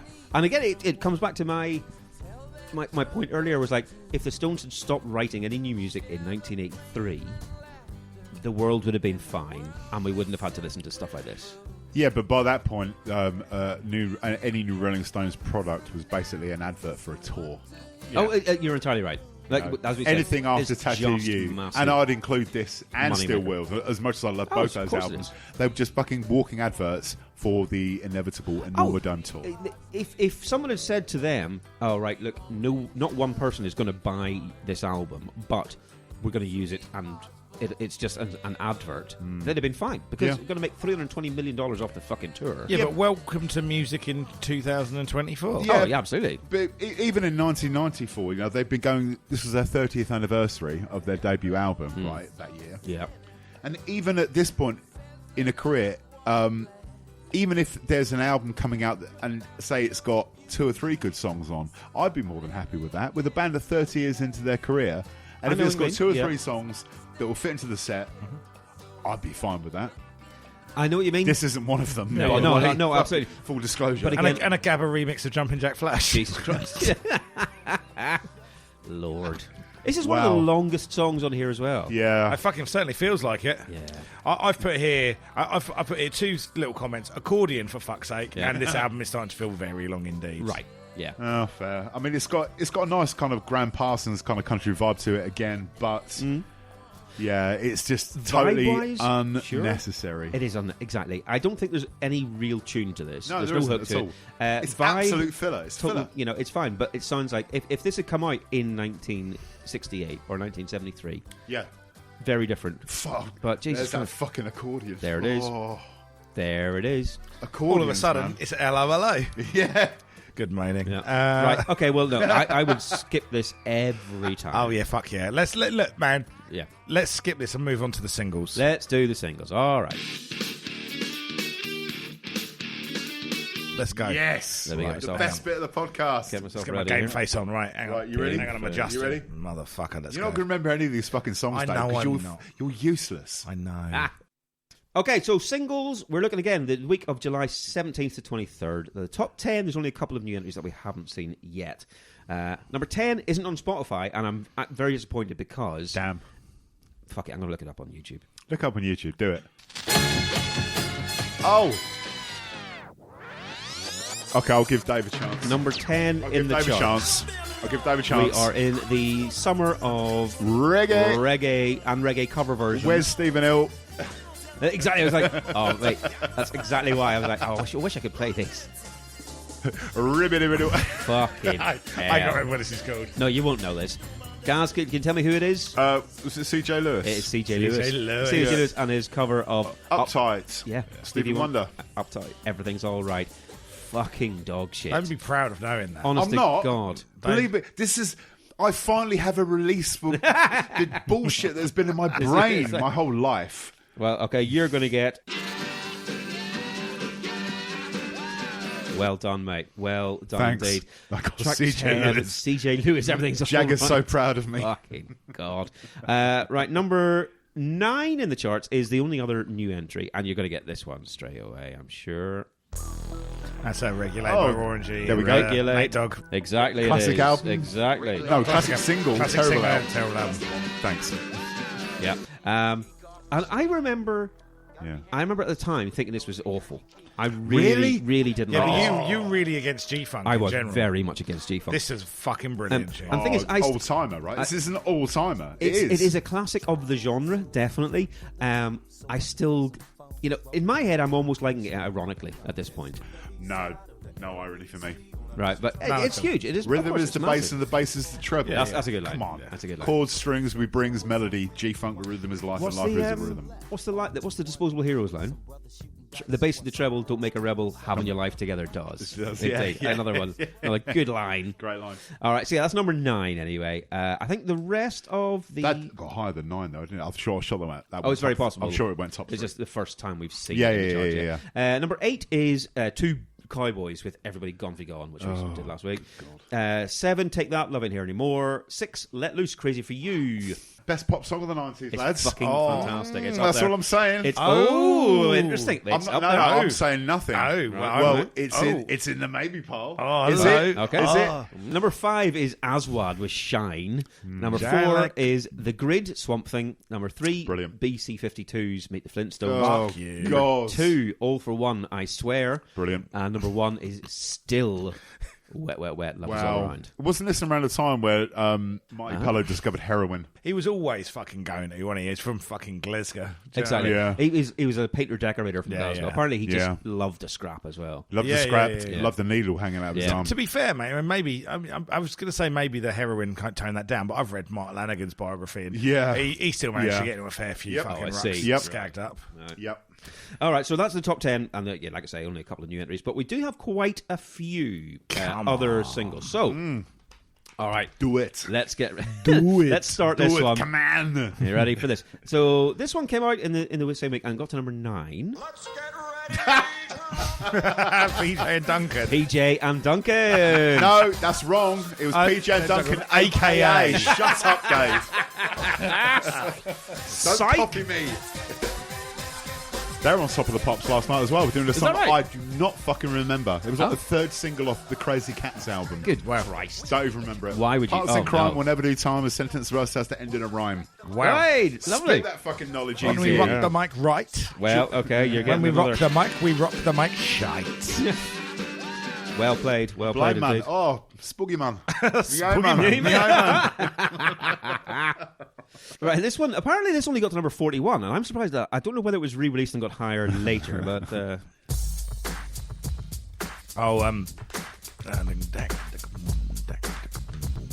follow-up to a huge other single. Is it Coolio? It is Coolio. Yeah. Fantastic Voyage. Fantastic Fantastic Voyage. Very well done. Nice, yeah, Dave. just from the drums on Nice that. one, sir. Lovely There we stuff. go. I'm Up top. impressed. I'm impressed. Nice. Yeah, I'm surprised that only got to 41. Yeah, but this was 94. Yeah. That's not a follow-up to No. Gangster Paradise. Is it? Gas Freak Out. Paradise, Gas Oh, yeah, Paradise it was was like 95. November Yeah. 95, Yeah, and right. then that was re-released, I think. That's what I'm And thinking. the But it is Too it- Hot and 1, 2, 3, 4 something for that and all that. Yeah, that first Coolio Freddy's album, coming for man. you. The first Coolio album. It's decent. got Fantastic Voyage on Yeah. it, and Yeah. it's got what's it fucking called? Oh, that's It's called It Takes a Thief is the name of the album. yeah. There's a second single that's fucking brilliant, man. Mama, I'm in love with a gangster. No. Hands on my nuts. No, I'm sorry. I'm just reading through. I remember. End closet sticky fingers. it called? Ugly bitches. Closet Oh, sticky there is one. The fingers. very last one is called I Remember. That's a fucking brilliant tune. Is it? Yeah, it's a really, really good remix of it as well. It used to be on a skate video. Do you reckon it's better than Ugly Bitches, which is the track before? I Not a don't chance. I doubt it. I doubt Good it. Lord. Oh, Coolio. What was it? He started putting out cookbooks, didn't he? Yeah, He yeah. did, He yeah. was like a TV chef or something. And all of the recipes were crack. Didn't Mayor from the Misfits, didn't he have a cookbook out as well. Did he really? I don't know. It was the guitarist. Is it Doyle? Oh. Yeah. Widow's Peak. Yeah. Oh, right. Yeah, Doyle. Yeah, he's like vegan, hardcore vegan, isn't he? Good He God. released a vegan cookbook. I mean, that's the only kind of vegan he's going to be. Isn't Yeah, it? that's Do you know what I mean? Yeah. He's never going to be a relaxed Full on. vegan. Is Yeah, he? Just there like this. Yeah. Oh no, I'm quite mellow with my Yeah, views. I have a bit of meat. Yeah, if he's hungover. Loves a bacon I'm sandwich, not man. strict on I it. describe myself more of a freegan. Yeah. I just float about. Oh, man. All right. This one only got to number 52, and we've kind of done it before, but I'm sticking it on again because fuck it. Because it's still Yeah, check it out. Check it out. It's Age of Panic by Age of Panic by Censor. Censor. Yes. Brilliant. What a tune. What an album. Ah. What an album. Absolutely, yeah. That's got to feature pretty high on your End of year. End of I'd year. imagine so. 94, I'd yeah, imagine both of you, so. I'm sure. Yeah, no, it was so good. You know, we did the special on it, and it just reminded me how much it made a massive impact. That special got a fuckload of traction, didn't it? Really did. Made Censor listen to it. I know, right? Censor themselves That's listen to shit it. hot, right? Yeah. I'll be honest with you, in everything we've done in the podcast, that is my favourite thing. Fair. My least favourite thing was when Ray from 2 Unlimited liked the Instagram post of last week. really? I was like, Yeah. To Yeah. be fair, I did tag him. But Well, there is that. Well, it's just say you tagged them. That's I just didn't called, tag that's him. just called good No, you manners, tagged- mate. When someone tags you with something, you have to like it. I hashtagged them. I didn't tag them. sure. So he was So searching. that means he searches for his own name. he was novelty searching. Oh, dear. Well, the same whenever we did E17, and we got a like off Terry, I think Yeah. it was, and, Tex. and he's the one that we were taking the piss out of. Yeah, He likes Tex. American things. Tex. Okay, so that's Censor Age of Panic. Breeders released the Head to Toe EP. Oh, it got to number 68, which is really good. But in terms of, taking it really seriously. Oh, just vanilla. No. No, shampoo. Oh no, shampoo. Fucking hell, you're You're about 5 years too early. Yeah. You're right. Absolutely. Shampoo. Shampoo. Trouble. You're in This got to number 11. Banger. I'm partly responsible for that. I beg your pardon. Vanilla. No. I'm partly responsible for this getting to number 11. Oh, I'm right. not partly responsible for vanilla. You bought this, did you? Vanilla ice Wow. cream, or vanilla. I did buy this on single.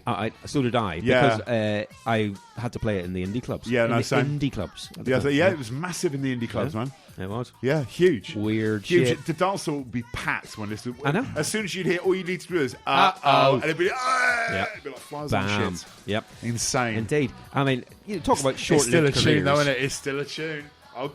I'll happily say that. If I heard this in an indie club now, Would you be? I'd actually be really shocked because I'd be the only person on dance hall because I'd be the only person. That's to do probably it. true. Yeah. I'd be there collecting my daughter. You'd be like, all right, Gaz. we can do it. Shit, busted. Yeah. Just listening to that fucking that song by the Rolling Stones on your Walkman. Yeah. Oh no. Yeah. Oh dear. Right, what's next? Number 22, Jesus and Mary Chain was Sometimes Always. Oh, great. That's off Stone and Throw. That's the one Indeed, with Hope Sandoval from Yes, it is. Mazzy Star. Absolutely, Yeah. yes. Great. Number 45, this one got to, and it's a bit more of a weird one. Again, it's one of those ones that is quite distinctive of who it is, I think. But if you're not a fan of the band, then you might not know. I can't remember this.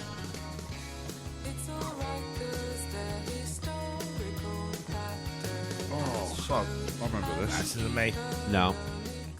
No. From out. This is Stereolab with Of course it is. Ping Pong. Do you know what the weird thing great is? song. The weird thing is, I had Dubstar in my head, Oh, yeah. and like Dubstar and Stereolab are like. Are they interchangeable for you? Yeah, that's just the same thing. Well, no, Dubstar is shit and Stereo Lab are great. I'm going to give you. There you go. Get that one. rubbish. Fine. Hey. Oh, right. I've actually queued this one up on YouTube because I can't believe it's a thing. And neither of you are going to remember this. I'm quite sure. But I'm going to fade this in. It's called Coney Island. It is a Van Morrison cover version. But Okay. tell me who this is and why it happened. Coney Island. It's called Coney Island. Coming back from Downpatrick, stopping off. Is that Liam Liam Neeson? Neeson? Liam Neeson. Absolutely. Liam Neeson released a single Bollocks. in 1994. What? It only got to promote number. Schindler's List. It only got to number 88. I'll give it that. Apparently, no, I think it was to promote some weird film he was in. 'Cause I don't think it had anything to do with the film, but Right. Okay. he put it out to. What film was he doing? So that would have been the film he did after Schindler's, I couldn't- guess. No clue. Michael Collins? I mean, that would make sense. because yeah. It's around that time, That's isn't it? hilarious, man. Coney Island by Liam Neeson. Fuck me. Yeah, there you go. All right, so now you've heard that, you can cross that off your Never bucket even list. knew that was a thing. No, exactly. Why would you ever know that? Next. Oh, this one isn't on Spotify either. Smash, I Want to Kill Somebody. Nah, Got to new number wave of new wave. 26. New wave, absolutely. This is the one that I have put in because I thought, Gaz will probably know this. This got to number 37. Oh, he's punching the air. Is it therapy? It's not therapy. Sounds like No, therapy. It's not therapy. How dare you? Dave, have you any ideas on this one? The album was 30 years old last week. Their debut album. Oh, yeah, I saw they were Yeah. talking yeah. about that.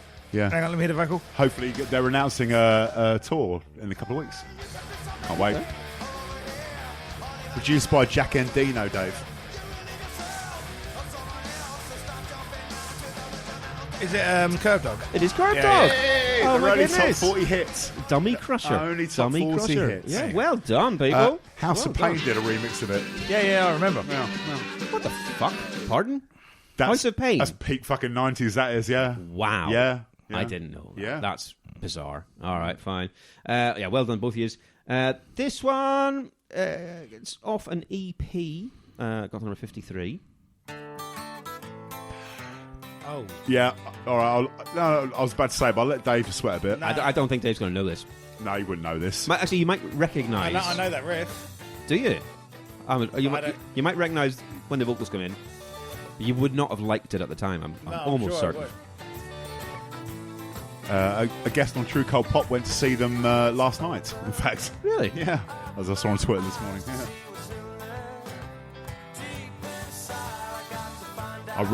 It's like fucking Blue Tones or some shit. But No, it's no, not it was Blue earlier Tones. than not that. Blue Tones, no. Earlier than that. Please, Gaz. Dodgy. Dodgy. Oh, fuck that. This is Their it. first album. No, that was the second album. Well, it's off Homegrown. Yeah. Second album, the one that's got Staying Out for the Summer on it, and other Dog grass, shit. Grassman. It's not Yeah, your Grassman's good. Really not your bag, Dave. Sorry, mate. Really is not. This is prime fucking hashtag fucking year zero Britpop now. Yeah. So that's Dodgy. Then there's a couple more that aren't on Spotify. Fatima Mansions released The Loyalizer, and I know that there is a documentary film just come out on the iPlayer about Micro Disney and Cathal Coughlan, who was in Fatima Mansions. Apparently very good. Okay. I have not seen it yet.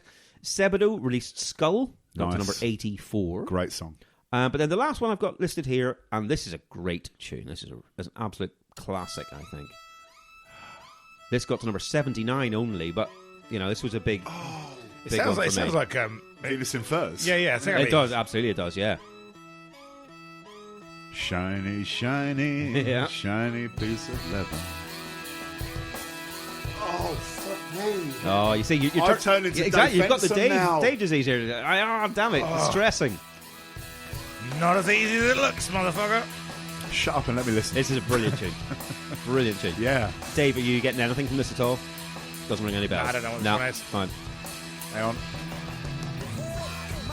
Oh, it's fucking Deus. Deus! Deus! Yes! What a band! Deus, mate, there you go. Oh. Well done, Yeah. sir. There you go. I desperately want an original copy of their second album, the one that's got little arithmetics and roses on it, on vinyl. I Oh, really yeah. want that. Right. But it's serious dollar. What was it? Is this Suds and Soda? This is Suds and Soda. Yeah, Suds and Soda. Yeah, absolutely. Okay. This is on Worst Case Scenario. Yeah, it was the debut album, yeah. Yeah.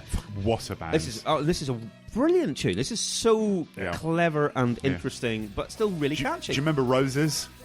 I remember it coming out. I can't remember. I can't think of it. Video. Dark as fuck. It's Yeah. so good. Somewhat Reading.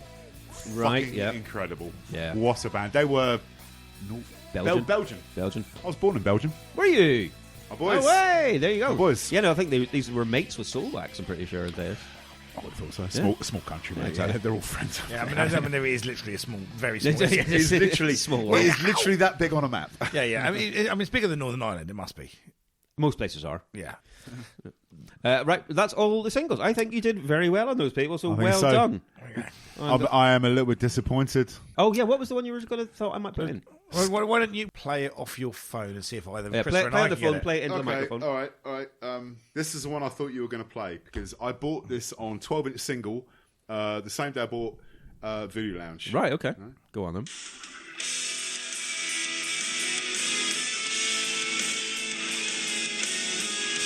God, is that? Get it on top of the pops. Is it thunder? Close. Oh, the Almighty. Nah, not as close. Little Angels. Oh, you're getting there. You're getting there. Just give me the next one. Oh, Skin. Yes. Is it? Oh, fuck off. Terror Strength. Oh, wow. Oh, I remember that coming out. Wow. Get your Gumby shit out. Shut up, Oh, Dave. mate. Shut Skin. up. Fucking hell. I think it was maybe about a month after I started co-hosting True Cut Pop last year.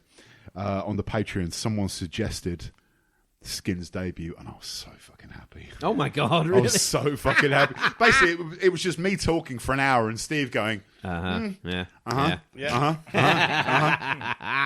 Oh, that's like, hilarious. Yeah. I was getting really excited about it. Right, should we get back into this motherfucker? Yeah, Let's do it. So the next one is called Suck on the Jugular. I mean, what? Although look, man, there's Charlie Watts with the funky snare work. That's filth, isn't it? That is filth. I mean, yeah, they're just going for the funk feel on this. Yeah, fucking Absolutely. drummer, isn't it? This is Great. like, this is like fucking Parliament meets the Chili's, isn't it, really? Yeah. With less California. Come on. The Parliament makes the Chili's. I mean, Like, we're in talking terms- about fucking some of the most basic white boy funk I've ever heard in my life. Right. Stones could do the funk. I'm talking about They what they're could. aiming for. This isn't it. Oh, man. Again, there's a quote from Keith Richards says, "Oh, Mr. Watts again. I mean, it's all drums. The arrangement is all to do with the drums." Yeah. Charlie laid down the beat and I said, well, if you can keep that up for several minutes, we got a track. If you can keep this up for several minutes, this is fucking limp funk. This is, again, I haven't played drums since I was about 17. But, dear God. I think this one's fun, at least. It's got a decent groove to it. It's very much a jam track. After a few whiskeys, I'd have a little dance to this. Right. Yeah. You shake that booty. You never seen me dance, have you? Oh. There's time. Exactly, the night is young. It's Not even night. No, true, It's actually. still fucking daytime. Me dancing is not an uncommon thing. No. Can't wait. Although it's quite uncommon to view. Right. It's true. Yeah, no, I can't be getting on with this at all. This sounds to me like a band making a funk record who've never heard any funk. I don't mind this. I think you've been hard on it. Maybe so. I don't know, but I'm a huge funk fan. I love that shit. You are a huge And fan. then, yeah, all get together and feel all right. All get together and rock all night, which switches up to Get together and fuck all night. all get together and fuck Fuck all night. Yeah. In the arse. I mean, In the ass. Man. would you Dylan. want if someone said to you, "Oh, we're going to have there's an orgy with the Rolling Stones on offer," would you care to join in? Would you? No. Now or 30 years ago? No, Neither. yeah, in 1994. They're all- 94.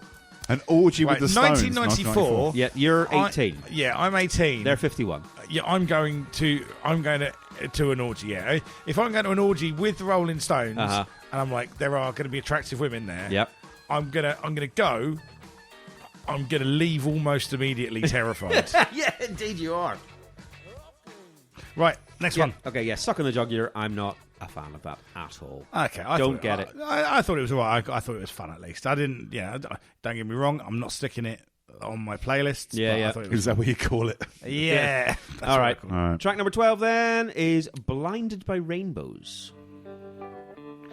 And just a little, this is Mick Jagger tackling the Troubles. Did you? Yeah. I know. Dandis. I like a proper anti-war sentiment going on here. Because, he's already said that slavery's bad, Yeah. so now he wants us to know that war is bad War as is bad. well. Yeah. The he's- troubles are bad. They're bad. War is bad. He's going the full fucking hell. He's going the full Phil Collins. Yeah. Debano. Yeah. So it's it's a well-meaning, plodding missive, I guess. It is. I mean, because it's about the Troubles Yeah. and, this sort of thing, there are some really quite incongruous lyrics in this. Like, you put this into a song, have you, Mick? The lyric, did you ever feel the blast as the Semtex bomb goes off? Do you ever hear the screams as all the limbs are torn off? Well, that's a Landmine. bit strong for a fucking album track on your 1994 album. Yeah. So look, right, I prefer it to Zombie. I prefer syphilis to zombie. I mean, yeah, I do hate zombie. Yeah. I like the Cranberries as well, but I fucking hate don't zombie. like this at all. I've put the good. It's not as bad as it could be. Okay. Oh, right, yeah. The bad. It's quite dull. It's not good. Yeah, that's kind of my review of it. Sure. Where are you on this? Did it make you think about things you'd never thought about before? No. I mean, when he asked, did you ever kiss the child who just saw his father shot? I don't know if that's the reaction. Yeah. It's not your day, is it? Oh my God. That is the... I've just had recall for the darkest fucking joke in history, absolutely, innit? absolutely. The kid standing on the edge of the cliff with his parents. Yeah. Fuck me. Oh my God. Oh, boy. I'm not, we're all in our 40s. I'm not shocked these days by anything, but every now and again that joke will just appear in my head, and I'm just like, fucking hell. I think this drags on for much longer than its 4.5 minutes. Yeah. Yeah. I don't understand why. Of course, he's seen something on TV and he's gone, I'm going to We've write a all song. watched the 6 o'clock news, mate. He was in Ireland recording. Oh, yeah, he was with Ronnie Wood Ronnie Studio. Wood's- And he was just like, these guys are people after all. I can fix Wow, this. this is real. I can sort this out by the power of dance. I thought, Hang on, how much money did Phil get for his song? and wait, they're all called Mick. Yeah. I like them. They're my people. Yeah. It's like they're all on some kind of Mick jag. Right, no, I would 100% take that off the album. Yeah. Given my... I mean, I don't think it's one of the worst songs on the album. No, and it's down there, though. Yeah, but that's unfortunately not the compliment it could be. No, it's true. Okay, right, we're kind of nearing the end, though. We're going to go on to track 13 of 15. So Baby, break it down. Which seems like a big it down. task for a baby. it really does. Yeah. Yeah, motor skills. I mean, that reminds me of Start Me Up. It's a nice riff, though, isn't it? It's Yeah, a really, I it's a remember lovely riff, that that sounds bit at like- the start. But it did make me think that maybe, because, like, Baby Break It Down, maybe Mick is, like, banging one of the roadies. And he's gone, right, okay, we're done now, break that down for me. And I'll meet you back in my hotel room, please. Yeah. I have next to nothing to say about this song, much as the song itself has next to nothing to say. No. I think this is... Again, I think this is average as shit. I really do. It doesn't do much for me. The lyric, there is no river running that we can't cross. Does one or the other of us have to be the boss? Which again makes me think he's banging a roadie. Call me sir, goddammit. Or they're indulging in some Bruce Springsteen roleplay. You be Bruce, I'll be Courtney Cox in the Dancing in the Dark video. Go! Yeah.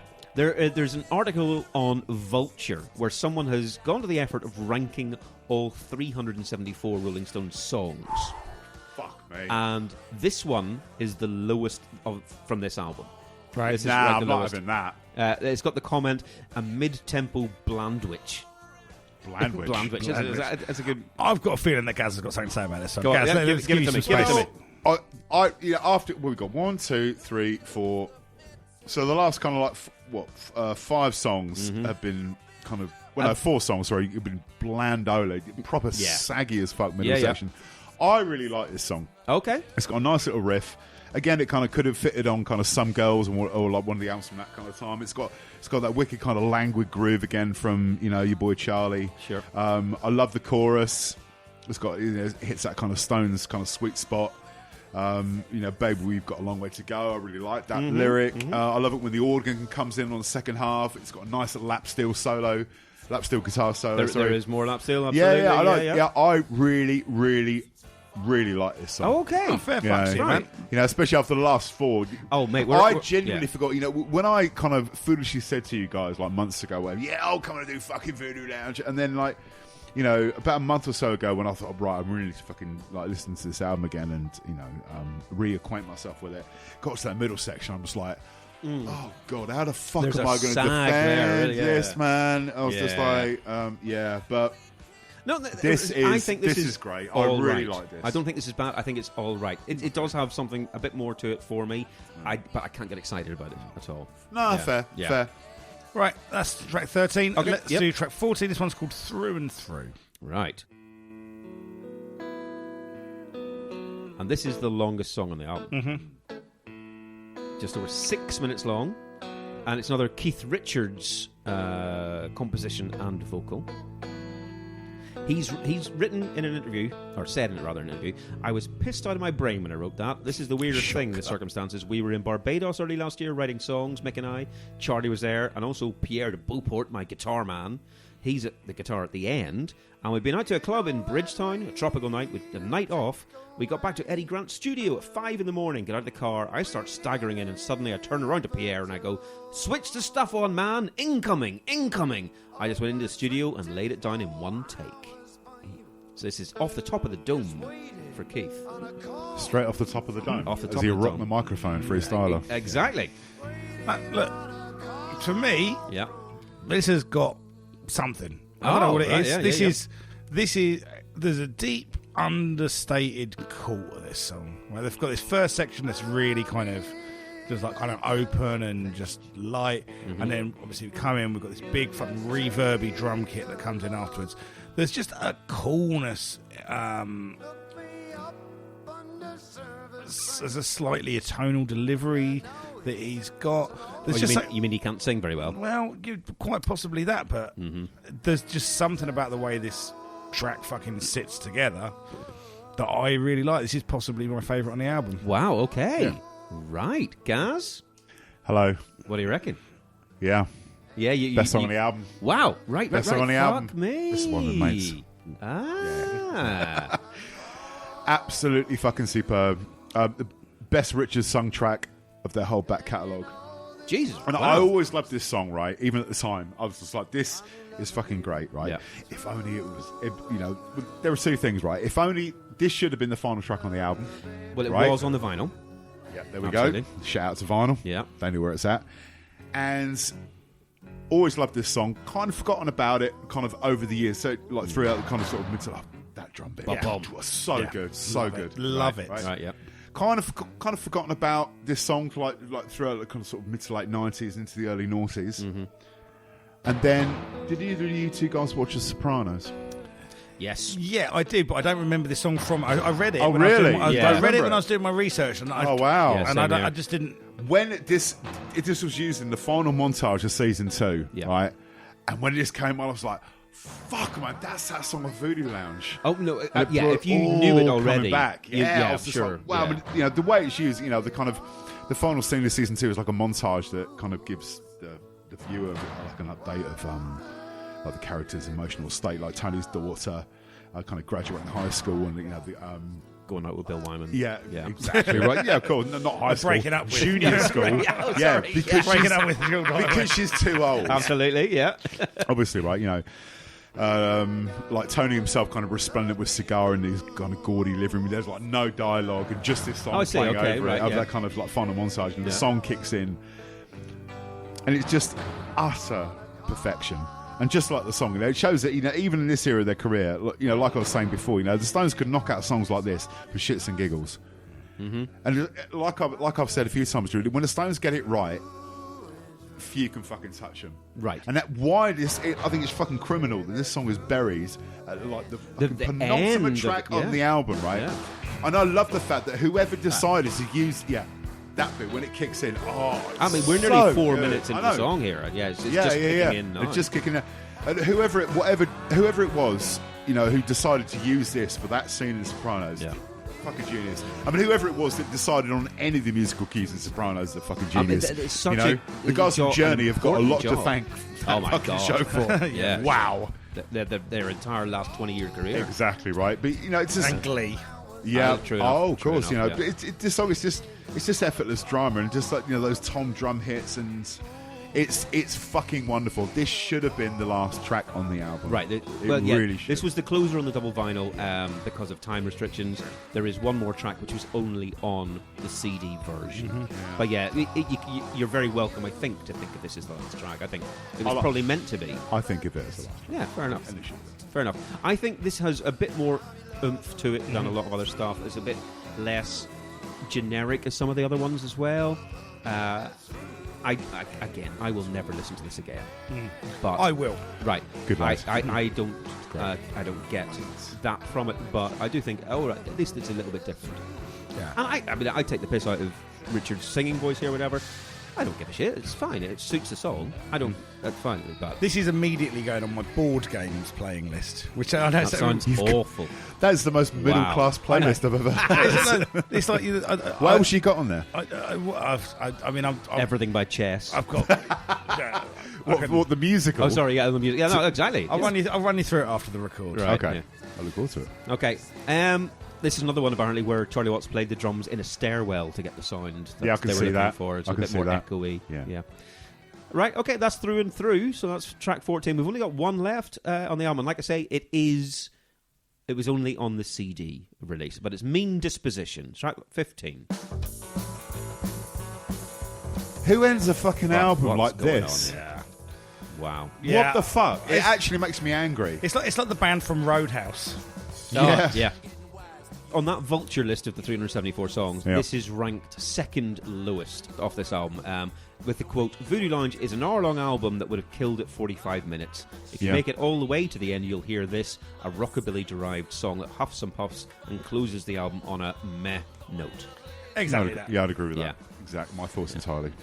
Do you want to have a guess at what the number one Rolling Stones? The highest ranking The song highest- off this album. No, sorry, the highest one of all. Of Oh, all of the Rolling all Stones time, songs. all time. Yeah. Painted Black. No, it was the top Can't, three. I think. yeah, you can't always get what you want. Yes, absolutely. Yeah. Can't always get what you want was ranked number one. I've always found that song really fucking overrated. I mean, it's lovely, but yeah, it's not my favourite at all. No, it's nowhere near. Wouldn't even get my top 100 Rolling Stones songs. Well, on the same list, though, Through and Through, which is the one we just had, Yeah. was ranked the highest from this album. This album, yeah, I thought it Yeah. would be. I bet. But I bet. 145. Yeah, but I bet that was.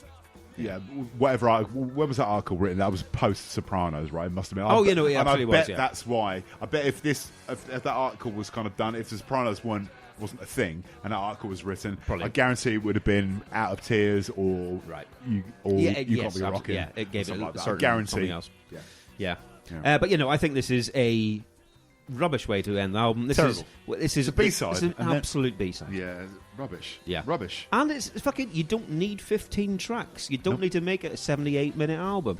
Take some of the ones off that you do not Yeah, need. Tighten this shit up. But like I said, it was that era. Yeah, absolutely. Everyone was putting everything out. Absolutely. Everything was And going on the fucking album. This is, no quality control. When you read about, they do say that they'd written 20 other songs that they were considering. So it's not like they were struggling to put songs on. These are the 15 that we had and we loved. They had fucking 30 or 40. Yeah. Take some more They shouldn't have off. bothered.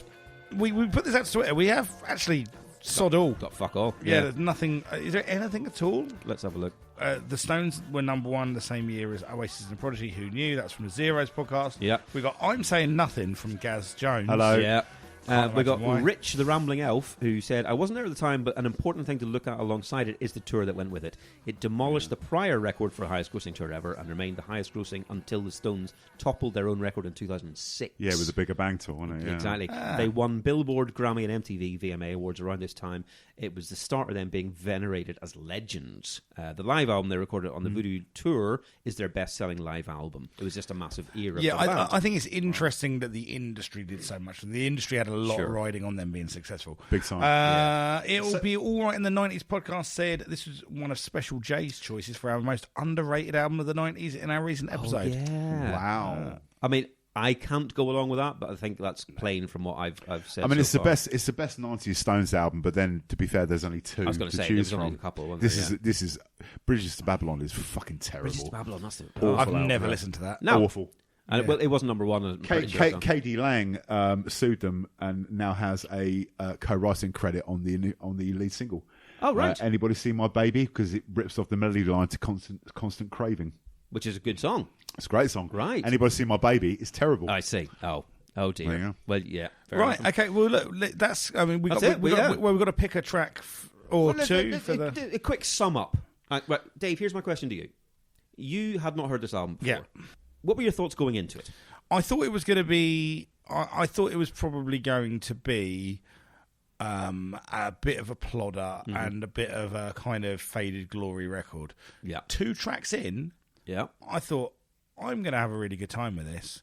And unfortunately, the rest of it, with the exception of Through and Through, and that's a big exception, which I think is the best track on there, a lot of it is what I feared it would be. Okay. But I do stand by the fact that I really like the energy on both those first two songs, and I think Through and Through is a fucking great track. So I got 3 out of 15 out of it, and I got some other bits that I didn't mind, but in terms of stuff that I was like, I like this, I like the energy, the sound about this, I like 3 out of 15. Fine. My question to you guys is, first of all, I guess, when was the last time that you would have listened to this album in full? It's been a while. Yeah. Okay, so you're not been a while. It's not like your heavy rotation. Going back to it, how did it stand up to your memory of it? It was more like a warm, nostalgic hug. Okay, that's nice. Because of the time that I bought it and the memories that surrounds what I was up to in 1994. Was it like listening to it, you were immediately going, I remember this. Yeah. Each one, you go, I remember this. Yeah. There wasn't a single track on here. Well, apart from the final track. Yeah. Where I'm just like, I do not. That was the only one where I was like, I do not remember this. Mm-hmm. And I'm like, but then I was immediately like, of course I don't remember it because it's absolute dog shit. Yeah. But yeah, it was. There's a great 10-track album in this, I think. I think I could do a decent 10-track album in this. It would be a much, much better. Because I think completely. I do not think this is a good album. No, this is not up my street at all. Mm-hmm. I think this would be, let's say I'm giving this 3 out of 10. Mm-hmm. I think a 10-track album would be 5 out of 10. Okay. But I don't like this album. Fair. No, I got that. Yeah, I think. But it's not a classic, but I think it's the last good Rolling Stones album. Right. Fair enough. Fair enough. To be fair, there is only 1, 2, 3 albums after this, but really? Is that all? Yeah, of original material. Yeah, is that right? Yeah, okay. There was Bridges of Babylon, A Bigger Bang, and Hackney Diamonds last year. What I heard of Hackney Diamonds, I quite enjoyed. Hackney Diamonds is really fucking good. I see. It's really good. Surprisingly, I was like, we reviewed it on the pod last year. I was like, is that because Charlie Watts was dead? Oh my lord! Oh, Krista. Oh, dear. We're going to upset people. You've upset me. Poor Gaz. Look at his little face. Look at his little face. That man's a father. Oh. Right. Okay, so yeah, we're not all in agreement. We've got different levels of enjoyment. It's a definite gold, silver, bronze kind of affair. Yeah, absolutely. It was fun to have a chat, and I'm really glad that we got to have a chat with you, Gaz. I've really, really enjoyed the recording of this. Yeah. No, it's been an absolute fucking honour and a privilege and a pleasure to be a co-host on a treat for us, man. Pop Collaborate and Listen, the best podcast in the land. Well, come on. Stick it on the poster. Big up the True Cult Pop Boys. Give their podcast a listen if you haven't so far. Please do. I'm going to stick all of the links to True Cult Pop and to you and your only fans and shit. I'll put it all in the description. I'll put it all in the description, so check it out. Only grands. Only mans. Only mans. Right, everyone, thank you so much for... Whoa. We've got to put a song in the playlist. Oh, yeah. Oh, fuck. What would you put in? I would put in that piano ballady one. What was it called? Out of Tears. Out of Tears. Right, okay. Mm-hmm. Okay. You didn't like it. I don't like that one. That's bizarrely. Here's the thing. I don't really give a shit on this album. Okay. There's nothing that I feel strongly about. Okay. I'll go 3 and 3. Fine. No problem with me. I get that it is something, and I was like, yeah, this is okay. This is better than some of the others. So Through and Through, we'll stick it on our playlist, our ongoing playlist. We have to put a song or between 1 and 3 onto a playlist. And genuinely, if you have never listened to this playlist, we talk about it every week. It's a good playlist. If you never listen to it, it's a fucking good playlist. Right. Can you put it on Apple Music, please? Because I ain't got that Spotify. I do not know. I don't know. We need an account, but maybe we can. I don't know. From a selfish point of view, I just like to listen to it myself. No, because I ain't got a Spotify account. Anyway, ladies and gentlemen, we are going to love and leave you. Thank you so much for joining us. Thank you for your feedback on the previous episode. As always, you guys have been amazing. Feel free to drop us some money via our PayPal link because we're running out of it. We had to buy some beers for tonight. It's true as well. It is very fucking true. And we've got to pay for some flyers and the for our fringe electricity to keep those beers cold. Absolutely. Well, and if you are listening to this at the time it's coming out, then we are doing our first live shows in Brighton Fringe. It's a quiz format. We've got some great guests coming on. It's a bit of fun. It's a Wednesday night in Brighton, so it's going to be more difficult to get to if you're not from the Brighton area. Yeah, thanks, Dave. Yeah, well, Krista. Yeah. The idea is we're doing a pilot. We're doing a pilot, and can't you do it on a Saturday in Peterborough, please? If we're doing it as a pilot, and if it's successful, we may do some something else with it later. Good. But it needs to be successful first, and it might not be. it'll Anyway, be guys, thank you for joining us. I'll see you later. Bye. Bye! Love you, bye. Thank you for checking out this episode of Pop Collaborate and Listen. It was produced and edited by us, for which we can only apologise. We're on Twitter at PCL Podcast, on Instagram also at PCL Podcast, and facebook.com/PCL Podcast. All of these, plus links to our various Spotify playlists, etc., are on our website, which is pclpodcast.com. Please feel free to get in contact via any of the social media or on pclmusicpodcast@gmail.com.